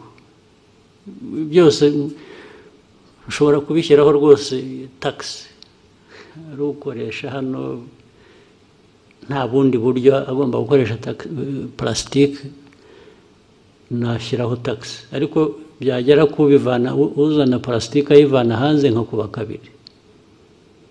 Ibyo byose birashoboka. Hari uburyo bwinshi umuntu yagenda bisuzuma akabiringaniza kandi udatakaje icyangombwa cyo kuvuga ngo tugomba kugabanya plastique kuko bimaze imyaka 20 ngira ngo bya plastique bikora. Ntabwo mbona byahungabanije igihugu mu mikorere cyangwa iki, nubwo bigomba kuba bifite abo byagiye bibangamira. Ibyo rero byakosorwa. Hanyuma ikindi cyari iki? Iby'imihanda. Iby'imihanda urumva ni nk'ibyo nabyo ni nk'ibya plastique wari uvuze. Imihanda ubwo impamvu abantu bakora batyo nabi bituzuye bikangiza ni ukutabikurikirana, kandi nitwe bigomba kuba biturukaho kuko ari ugiye gukora umuhanda. Umuntu wa mbere utanga ibigomba kuzuzwa n'inde? Ni twebwe dushaka imihanda. Niba twarabitanze hariho cyangwa hatariho uburyo bwo gutwara amazi, ikibazo ni icyacu. Niba twarabitanze nabyo uko bakora imihanda tubifite, umuntu akazaza akavuga ati umuhanda mwanshinze narawukoze nararangije nimunyishyure, bakamwishyura akagenda batabikoze, ni twebwe, ntabwo ari abakora umuhanda. Ngo ni ikibazo cyacu kigomba gukemuka, nacyo byanze bikunze. Uzampa ingero gusa zimwe nakuzimpe kuko ibyo byombi nashaka hari inama y'abakuru ba minisitiri ejo hari urugero nyakubahwa perezida wa repubulika, umuhanda Kigali Bugesera abaturage batuye munsi kandi ubona ko hari amazu afatika abantu bubatse neza, ariko hari za ruhurura ziza zitangira ari umugende w'amazi bikarangira bibaye ruhurura, abaturage basabwa kuhimurwa, leta igatangira gutanga ingurane aho kugira ngo ibe yareruye amazi agera mu gishanga. Icyo kigomba gukosorwa, byo nabyo byanze bikunze. Thank you, Mr. President. Divan, RBA. Maybe I'll try to shorten my answers so that we don't spend the whole day here. Murakoze nyakubahwa perezida wa repubulika, nitwa Divin Uwayo nkorera RBA. Nifuzaga kubabaza ubushakashatsi bwa 14 bw'urwego rw'igihugu rw'imiyoborere. So while I want to shorten my answers, shorten your question. So that we can have more people. Yes, Excellency. Nari nkomoje ku bushakashatsi bwa RGB bugaragaza uburyo abaturage bashima cyangwa banenga inzego z'imiyoborere zitandukanye, aho bugaragaza ko bashima urwego rw'umutekano ku kigero kirenga 90%, ariko byagera ku rwego rwa service runihariye igice kigera hafi kuri 50% by'umusaruro mbumbe w'igihugu ugasanga nicyo gice kinengwa cyane, haba service za leta haba n'iz'abikorera, kuko hamwe urwego rwa service abaturage ubwo kandi namwe murimo nawe urimo n'abandi komeza. Hanyuma nyakubahwa perezida wa repubulika, twifuzaga kubabaza, musanga habura iki ngo imitangire ya service haba mu nzego za leta n'iz'abikorera ibe myiza kurushaho, dore ko ari urwego rufashe runini mu cyerekezo cy'iterambere ry'igihugu? Icyambere, abo batanga serivisi mbi bagomba kwiga kubwirwa kunoza serivisi batanga. Icya kabiri, abanyarwanda muri rusange mukwiriye kwanga guhabwa serivisi mbi ukayishyurira, ukagenda utanavuze, ugomba kubyanga. Icya gatatu, ni mwebwe kugira ngo tumenye amakuru habeho accountability. Nawe umunyamakuru bishyire hanze ubimenye, uvuti bari bamaze kutubwira umuhanda, urugero umuhanda aho ibintu byiza, amazi yangiza umuhanda, yangiza amazu, n'icyo urwo ni urugero. Nawe butaha serivisi mbi wayiguhaye ninde? Ahangaha ukavuga ahangaha batanga serivisi nabi, ibe ni nk'umunyamakuru, ariko murabitinya, murabiceceka mukabihisha, cyangwa mugashyiramo abo mufitanye amasinde gusa, abandi mukabihorera. Hari abo mutavuga, mukavuga ababoroheye cyangwa ababangamira ku bindi, ariko mukwiye kubishyira hanze uko bimeze. Hanyuma cya kane, inzego za leta zigomba kubikurikirana nazo ndetse ubwazo, kuko zirimo nabwo zitabikurikiranye, nabwo bafite abababaza, ubwo bakwiye kubibazwa. Ariko ikibazo cya serivisi mbi cyo ntigikwiriye kwihanganirwa n'uwo ari we wese. Ariko ndakubwira, ntabwo hashize igihe kinini mpura nabyo, aribwo nahuye nabyo kera no mu nteko. Kera twagiye mu bintu bya what was it, national dialogue. Kera abantu bazahamagara abantu bakora, bafite amaresitora, bafite ibiki, ngo baze bagaburira abantu bari bageze ku 1000 mu gitondo. Turakora neza akazi, ugeze ku lunch tugira break, nari nagiye kuyifatira ahandi, nagize amahirwe kutayifatira.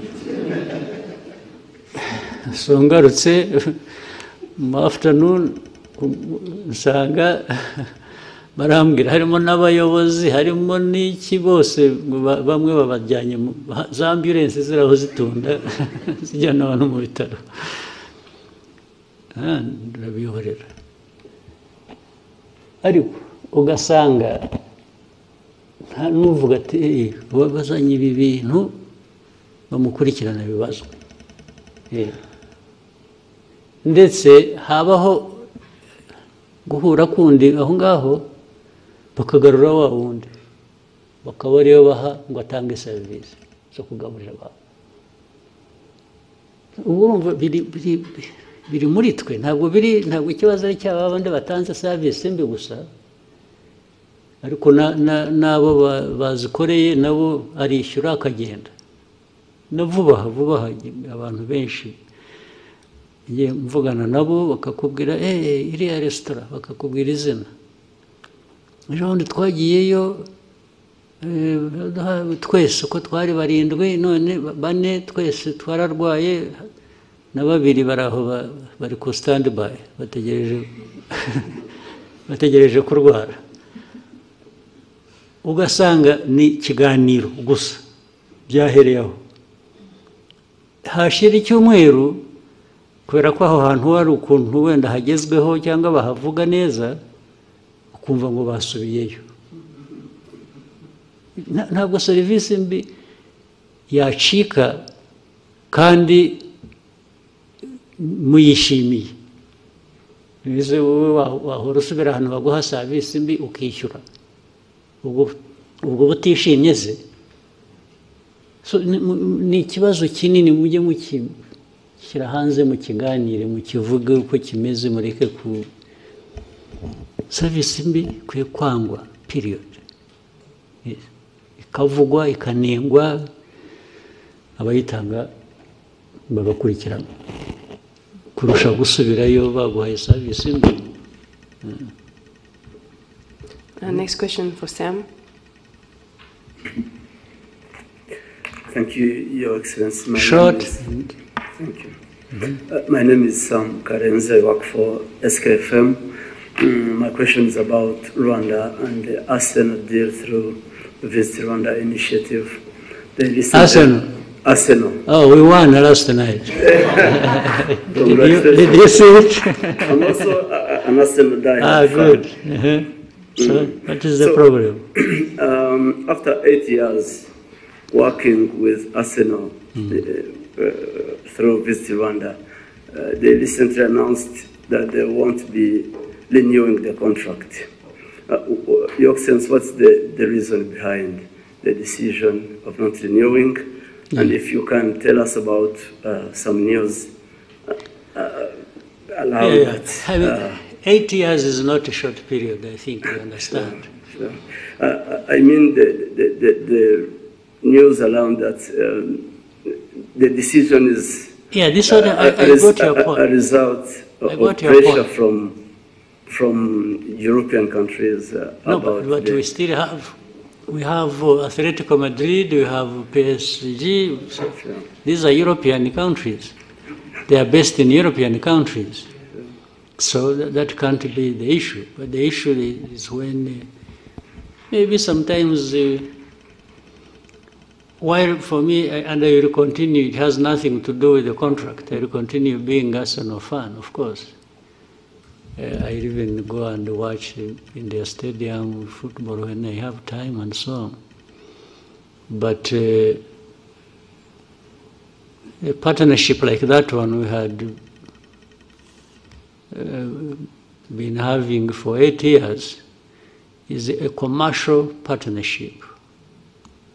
A commercial partnership can be reviewed on different grounds. Either party may say, I'm not, because it has to be, it was being negotiated every year. It has to be negotiated every season. I mean, not every year. We agree, let's say we negotiate it like today. Maybe it goes 2 years or 3 years. And then you have another one, whatever period people have agreed. It could be renewal every year. It could be renewal every 2 years or 3. So the reason for renewal is to look at whether new conditions demand different things from either party. I say, no, from my experience for the last contract, we didn't get so much in this area and we can't be paying for it so much. And the other side could say the same. Can we adjust it like that? So in fact, particularly this one, there was a negotiation that went on. There are adjustments to be made in the contract. And our people and theirs disagreed on a particular thing and said, no, we can't have this instead of this, or which you have been having, or which you were demanding to have. And reached a point where they said, okay, instead of disagreeing too much, you may find another partner who will satisfy you if you don't want to listen to our demands. This is really what happened. I know why maybe the politics you are referring to. So you remember again. I think you should learn many things from what we go through. You remember, even now I don't think they have stopped. You remember DRC went to UK and was repeatedly there complaining about our partnership with Arsenal, and saying, no, you can't do that with the country that is, all kinds of things, telling them stories that they went there from the beginning of this conflict. They repeatedly made it an issue. Actually, they also went to PSG. It's not just... So it didn't work. People explained and we continued the partnership. And it was during that time that we even had more partners. You remember Atletico Madrid came later.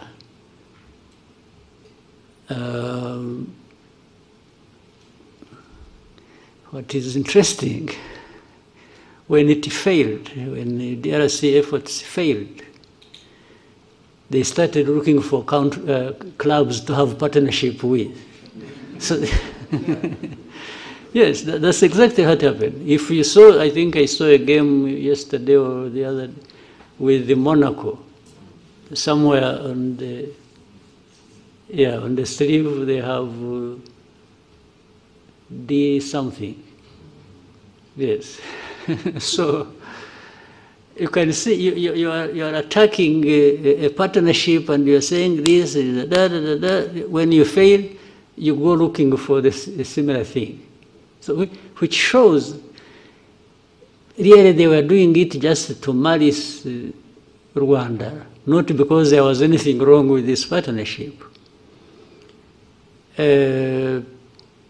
Unless we want to overstretch it and assume that among the people who have the influence or who are part of the authorities to decide were Tottenham fans. So you can understand they would want to kill this one. So that is what happened. There's nothing dramatic about it. But at the same time, by the way, if this partnership doesn't work, it means we have opportunity with this money, because it is commercial, we are paying, to open up for another partnership somewhere else. You've seen how we've been even going to, as far as the United States, we are having beautiful partnerships with NFL, with NBA, and more will come. Yes. By the time we realize, we are into many other partnerships. Thank you, Mr. President. You've given us more than 2 hours. With your permission, we can take 3 more questions. Let's see here, take some bonus. Oswald. Thank you so much, Your Excellency. Murakoze cyane. Ndagira ngo mbashimire kuri uyu mwanya mumpaye. Sinzi niba mwarabonye raporo yasohotse ivuga ko mu mwaka umwe 2024-2025 abantu basabye akazi bari 1,100,000 birenga. Akazi gahabwa abantu 3,000 gusa. 3,000 kuri 1,100,000. Bitatu bigomba kuba ariko byaragiye mu kampani imwe cyangwa ebyiri. Ntabwo nibera ko birakireka. Noneho mu mpamvu zimwe zibitera, inzego za leta zimwe zishyira ku isoko imirimo zigakoresha ibizami, abantu bagatsindira akazi ntibabashyire mu myanya. Hanyuma abavuga ni mu nzego za leta. Yego, mu nzego za leta. Inzego za leta hakwiye kubamo n'abakeya kurusha abo ngabo.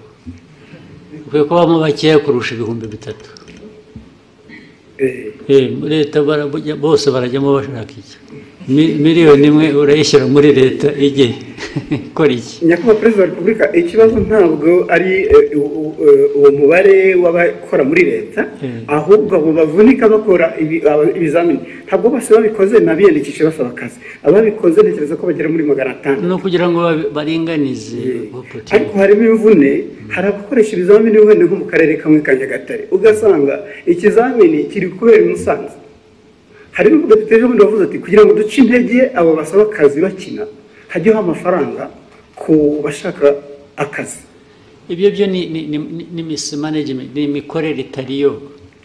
Ibyo nyine babishyira ku murongo, ibyo bishobora gukosorwa, ntabwo ari ikibazo kinini cyane. Hanyuma ikindi Nyakubahwa Perezida wa Repubulika, ibirebana n'insengero. Abany'insengero basabwe kugira ibyo bavugurura. Barabivugurura bashyiramo amafaranga. Nabyo bigiye gusaza zitarataha. Iyo bibagewe nta nsengero nafungura nimwe. N'ibyo dukora tubikora nyine byose kugira ngo abantu nayo insengero muri development, muri ibi byose twavugaga intambara ziri ku isi na survival y'igihugu, insengero zifitemo uruhare iki? Nazo ziratanga akazi se. they are just cheating abenshi they are just cheating ariko mubahehe mwebwe ngewe ibyo mbona ko ari abantu huzuyemo ububande gusa kurwana n'ababande bari mu churches nabyo nta mpuhwe mbifitiye na busa rwose ariko mwebwe abakoroni barabarindagije namwe murarindagira ubu ibintu twirwa tuganira ibintu bya church ibisengero wagiye mujye guhinga mworore mujye gusenga nushaka usengere kuri telefone ibyo churches aho byaturutse ntuhazi churches ahantu hose ziri ahubwo ndetse buriya nuko dushaka gushyira ibintu mu kuri ntitudashaka guhutaza abantu tugira kwigisha naho hafunzwe nke ikibazo kirimo nyakubahwa perezida wa repubulika kubera hari uturere tumwe zifunguye abaturage baturuka mu turere aho zifunze bajya gutera umubyigano naho tuzazifunge ahubwo yes aho ziri ubwo tuzazifunga bajye basengera mu rugo rwose iri senga abanyafurika mwara niba munyemera ikindi kibazo kimwe kirebana n'inyambo ejo bundi mwagabiye miri wa Katari inyambo Albert Rudatsimburwa twaza tuganira avuga ati birakwiye ko inyambo zishyirwa mu murage w'igihugu ku buryo buri official ibyo bintu mwigeze mubitekerezaho bizakorwa ryari muzabitekerezeho mwebwe muzabitekerezaho mubikore jye mfite inyambo ndazitunze ndishimye uko muzazigenza migirire gute ibyo birabareba njye nzatunga ngabe nishime ko ari amateka yacu se mwe mukora akazi ko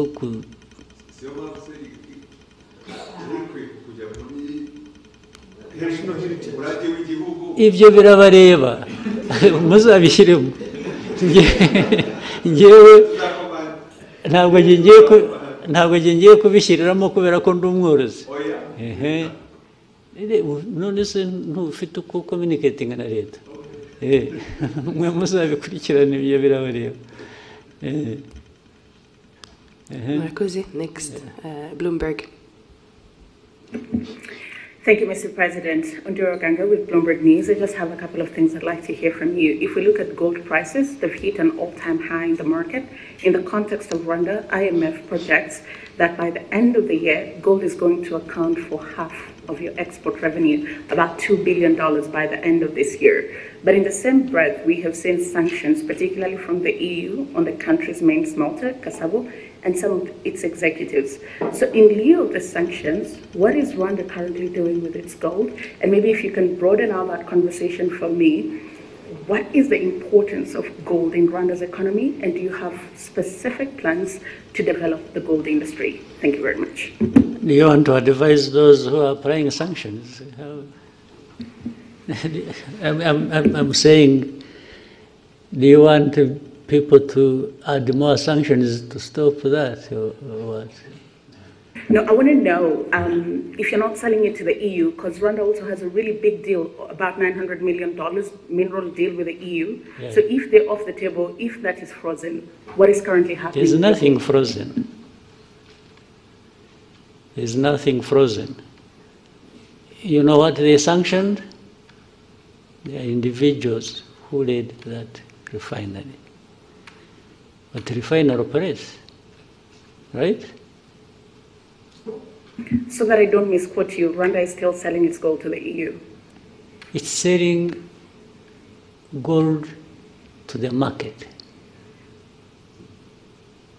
Whether EU, the Gulf region, or United States. I don't know whether I'm getting your question properly, but there is definitely a gold. We have gold here, by the way. Do you know it? You know a place called Miove? You have heard? During the war, our war of 92-3,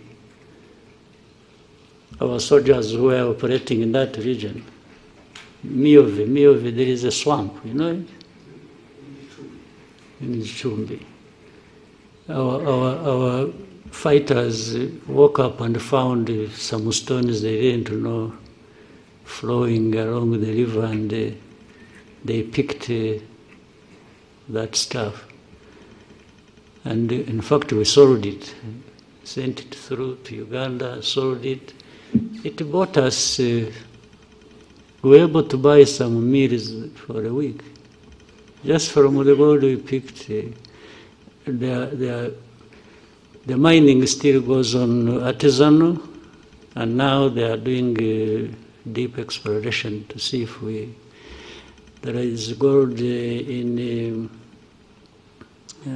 Nyamagabe area, near Nyungwe. A lot of gold comes from there, and so on and so on. Then more gold comes from, and gold has been coming through here or sold here from Congo as it goes through Burundi or goes through Uganda. So there is nothing particular about gold and Rwanda that people should blah, blah, blah about. Even the refinery, but you know the sanctions, if you followed the sanctions, they sanctions 2 individuals. What does that have to do with gold?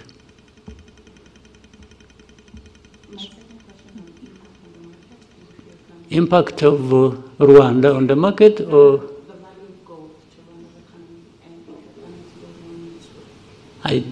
well, it must be there. I haven't calculated it, but the impact must be positive, must be there relative to the price of gold going up.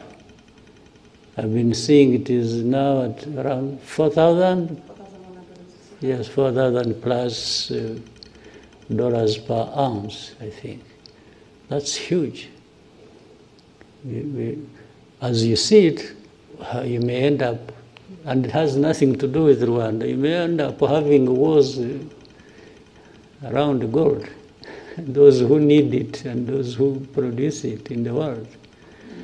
And those who have more will get more involved than those of us. We are talking about young or small people. Rwanda always carries the burden of the whole world by itself.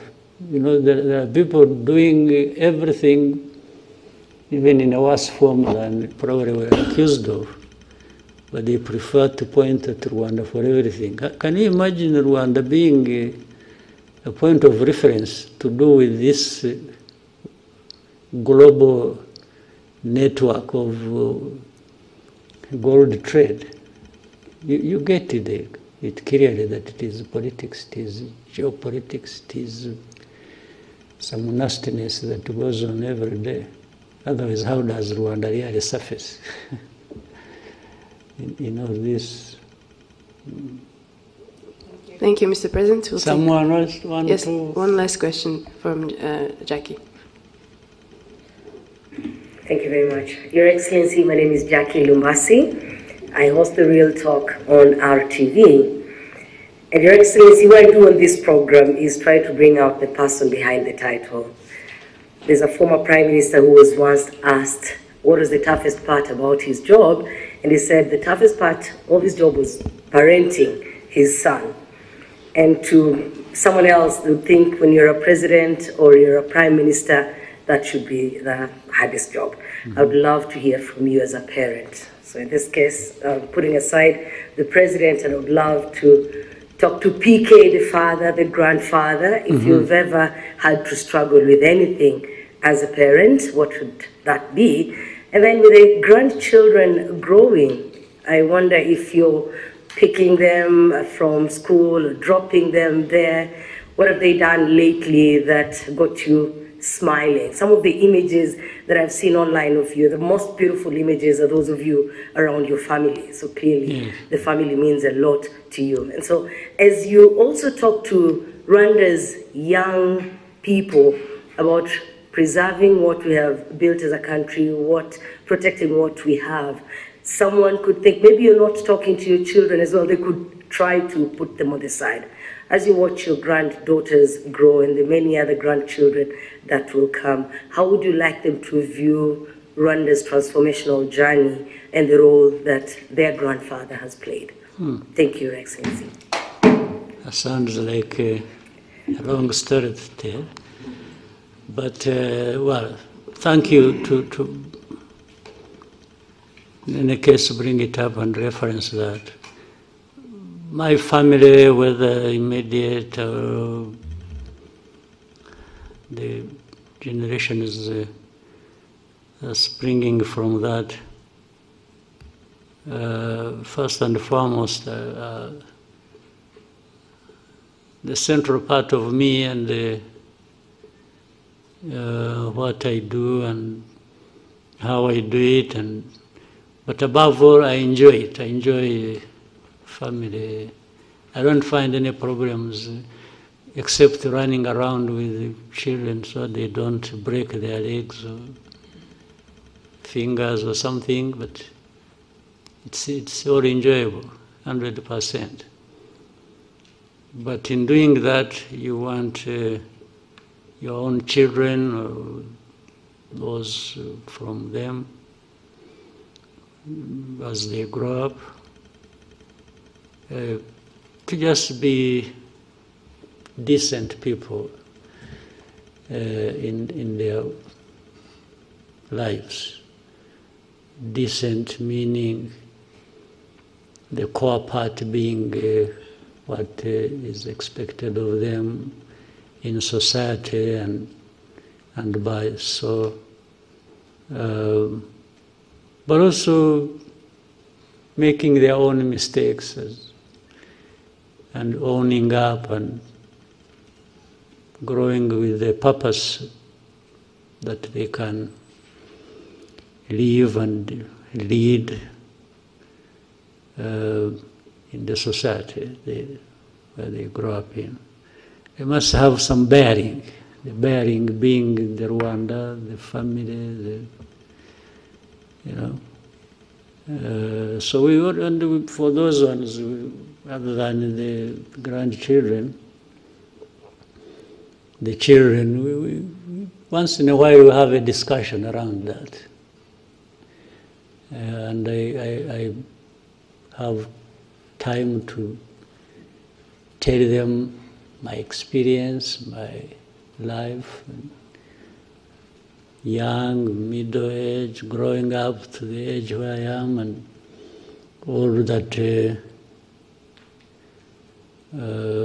the family, my wife and I have had to go through to make sure that first we survive and they survive, and so the efforts can't be for nothing. The efforts can only be for the fact that they must grow up as decent human beings as much as they can. I can tell them so much, but only they can do so much. And if they can learn from that, which we always have to insist on they do, well, that's it. And actually the issue of them growing up as president's son or daughter or grandchildren does not feature much. We try to remove that from the conversation as much as we can. They just have to grow up as decent human beings. If they become presidents themselves or become whatever they want to become or become nothing, that's up to them. They know how to live with it. Yeah, so, but it forms a big, big part of my life, and it feeds into the energy to do what I can do, and without a doubt. Another person maybe? Thank you, Mr. President. These two, now they are four. Some of them are raising for the second time. No, not for the second time, no. We can go to Jadot. Murakoze nyakubahwa Perezida wa Repubulika. Biriya abantu mwagarutseho nyakubahwa Perezida wa Repubulika muri iyi minsi ahubwo nyuma ya COVID biragaragara ko intambara zishingiye ku kwigwizaho imitungo zongeye kuba nyinshi. Ingaruka zimwe za hafi nuko ibikomoka kuri peteroli birimo guhenda, ibihugu nk'icyacu bidakora ku nyanja ndetse tukaba twinjiza byinshi birenze bisohoka. Cost of living nyakubahwa Perezida wa Repubulika irimo irazamuka. Nkaba mvuga nti ko bigaragara ko ibyinjira mu gihugu birimo bihagera bihenze, ibikomoka kuri peteroli bigahenda, mu kubigura umunyarwanda ku isoko ibiciro bikaba bitoroshye, ingamba zibacyuho za leta y'u Rwanda zo mu gihe gito cyangwa se ku buryo burambye zaba ari izihe nyakubahwa Perezida wa Repubulika? Usibye ibyo bibazo biriho kandi bimwe byumvikana tugomba guhora dushakira umuti, reka tubanze tunahere gusubiza amaso inyuma urebe aho tuvuye n'aho tugeze n'ubukungu actually buhora bukura buri mwaka.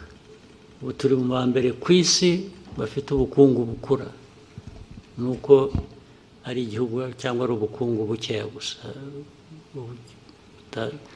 ntabwo ari igihugu kinini, ntabwo ari ekonomi nini, igihugu gitoya ariko ubukungu bwacu buhora bukura buri mwaka. N'umwaka ushize n'uyu nguyu biragaragara ko turagenda tujya hejuru iteka ya karindwi n'igice ku ijana. Ntabwo ukwiye kwibwira ko biva ku busa. Niyo urebye n'imibereho y'abaturage mu myaka 20 ishize yakomeje irushaho, abaturage umubare wabo uriyongera ariko n'imibereho yabo igenda yiyongera, byaba buhoro gato byabaho byihuta ariko biriyongera, ntabwo bisubira inyuma. Ibijyanye rero n'ibyo bijyanye n'ubukungu ku buryo bw'ibyinjira ibisohoka bavugaga, ingamba ya mbere ni ukugira ngo ibyo twohereza hanze birute ibyo tuvana hanze, nibyo byatuzamurira ubukungu kurusha. Tugatubura agaciro, tugatubura n'ubwinshi bw'ubukungu. Izo nizo ngamba. Buri kintu cyose dukora biva mu bintu byinshi bitandukanye. Iyo ugiye kureba no mu bukerarugendo, igihugu gisurwa, abantu bava hanze mu mwaka nyirango ushize barenze miliyoni n'ibihumbi 300 cyangwa 400, amafaranga avuyemo arenga miliyoni 600. Ibi byose ni ibintu dushaka ko bikomeza gukura, ariko birakura harimo ikibazo cyo kirahari kijyanye nuko ufata ibyo ufite ubu ukabigeranya n'ibyo ukeneye ubu, usanga ikinyuranyo ari kinini nyine. Ariko niyo mpamvu abantu bagomba guhora bakora uko bishobotse ku bintu byose. Rero guteza imbere inganda, guteza imbere ubucuruzi ndetse bw'ibiva hanze bukaza bwubaka ibyo dukora mu gihugu. Hari ibintu byinshi tumaze kunyuramo byari bikwiye kuba bitwigisha uko dukwiriye kuba tubikora.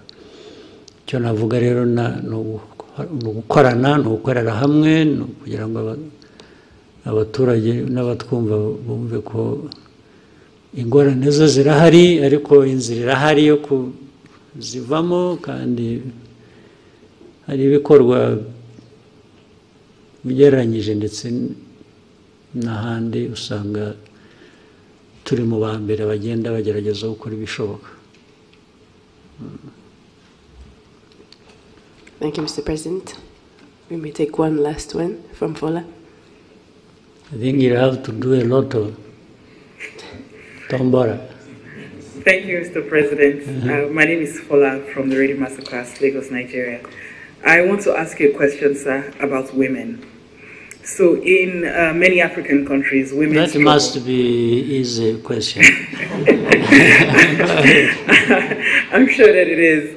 So it's about women and access to reproductive health. I have been in Rwanda for 3 years now, and I have seen from personal experience that Rwanda has actually made significant progress in expanding access, because I can confirm that IUDs that are costing women in some of the countries as much as $300 have been given in hospitals for free here. So my question is, what deliberate policies and investments or institutional reforms did Rwanda do for this to be possible, and what steps would you urge other African leaders to take if they want to replicate this success in making sure that women have this affordable reproductive health services for women? Thank you, sir.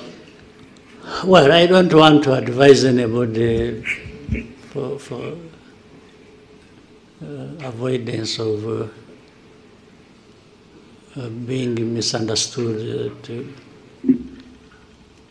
But the first thing is for people to have in their minds, one, importance of women as a big part of their society, their population, and make sure that you look at the whole population and you look at the different categories of that population, where it is the young people, it's the women, it's men, that is the starting point. And as long as you put, in some cases you may look at the population, you say, oh, you want your population to be this, to do this, but at the same time you are just doing the ordinary thing, and in most cases you are just thinking about men, because they are the ones who are even at the top there thinking and doing things, as in some cases due to the imbalance we have had in our politics and society. But if you think of women and their specific needs, but also build their involvement around that, you will get the rest right. Therefore, in thinking about good health for your population, you must be seeing certain things that affect different groups. As I said, children, they have different needs in society when it comes to their health.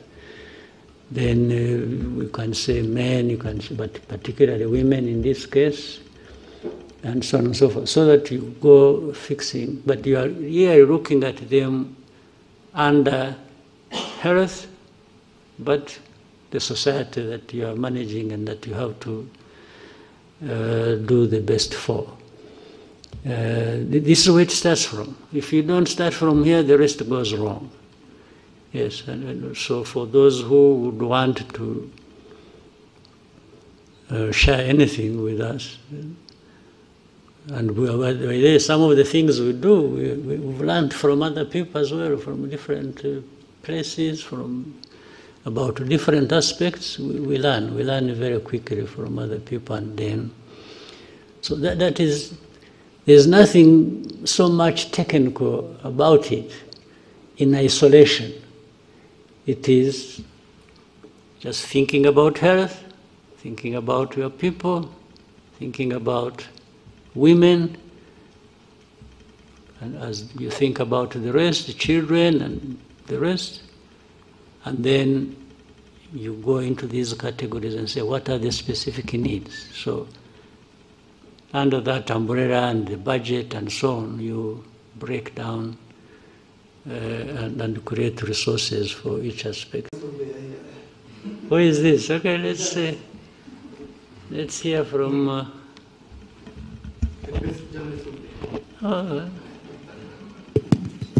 who did want to hear from that?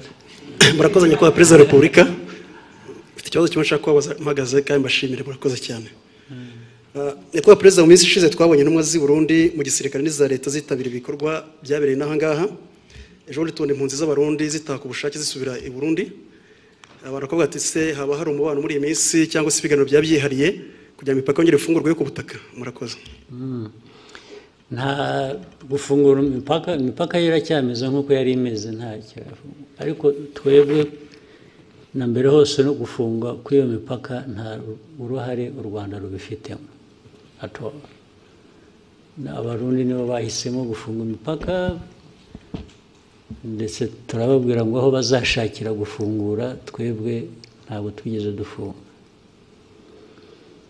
Ndetse n'ubundi hari abava i Burundi bakaza hano, hari abantu bava hano bakajya i Burundi, hari abagenda na Rwanda sinzi n'ibikijyayo bagenda so ariko hagati aho muri uko gushakisha twabana dute birenze ibi birushijeho kuba byaba byiza, abantu baravugana twe nta na rimwe tugize dushaka guturana kugira abaturanyi tutameranye neza, ariko bijya biba biraba n'ubu birahari, ariko muzakurikirane neza ntabwo byigeze biduturukaho na rimwe. Niyo mpamvu ndetse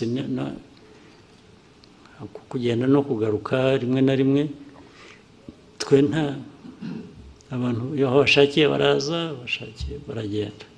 Nabo aba impunzi niba duha za UNHCR cyangwa abandi bakorana n'impunzi bakaza bakavugana nabo, niba hari abumva bamaze kurambirwa ubuhunzi bashaka gusubira iwabo, twe tubaha UNHCR ikabatwara. Ntabwo twagumisha hano ashaka gutaha, n'ubundi yaje hano atari uko tubazanye, ahubwo ni uko bahuye n'ibibazo iwabo bagashaka kugira ngo baze babe hano. Nta kintu gishya rero kindi. All right. Thank you, Mr. President. Thank you very much.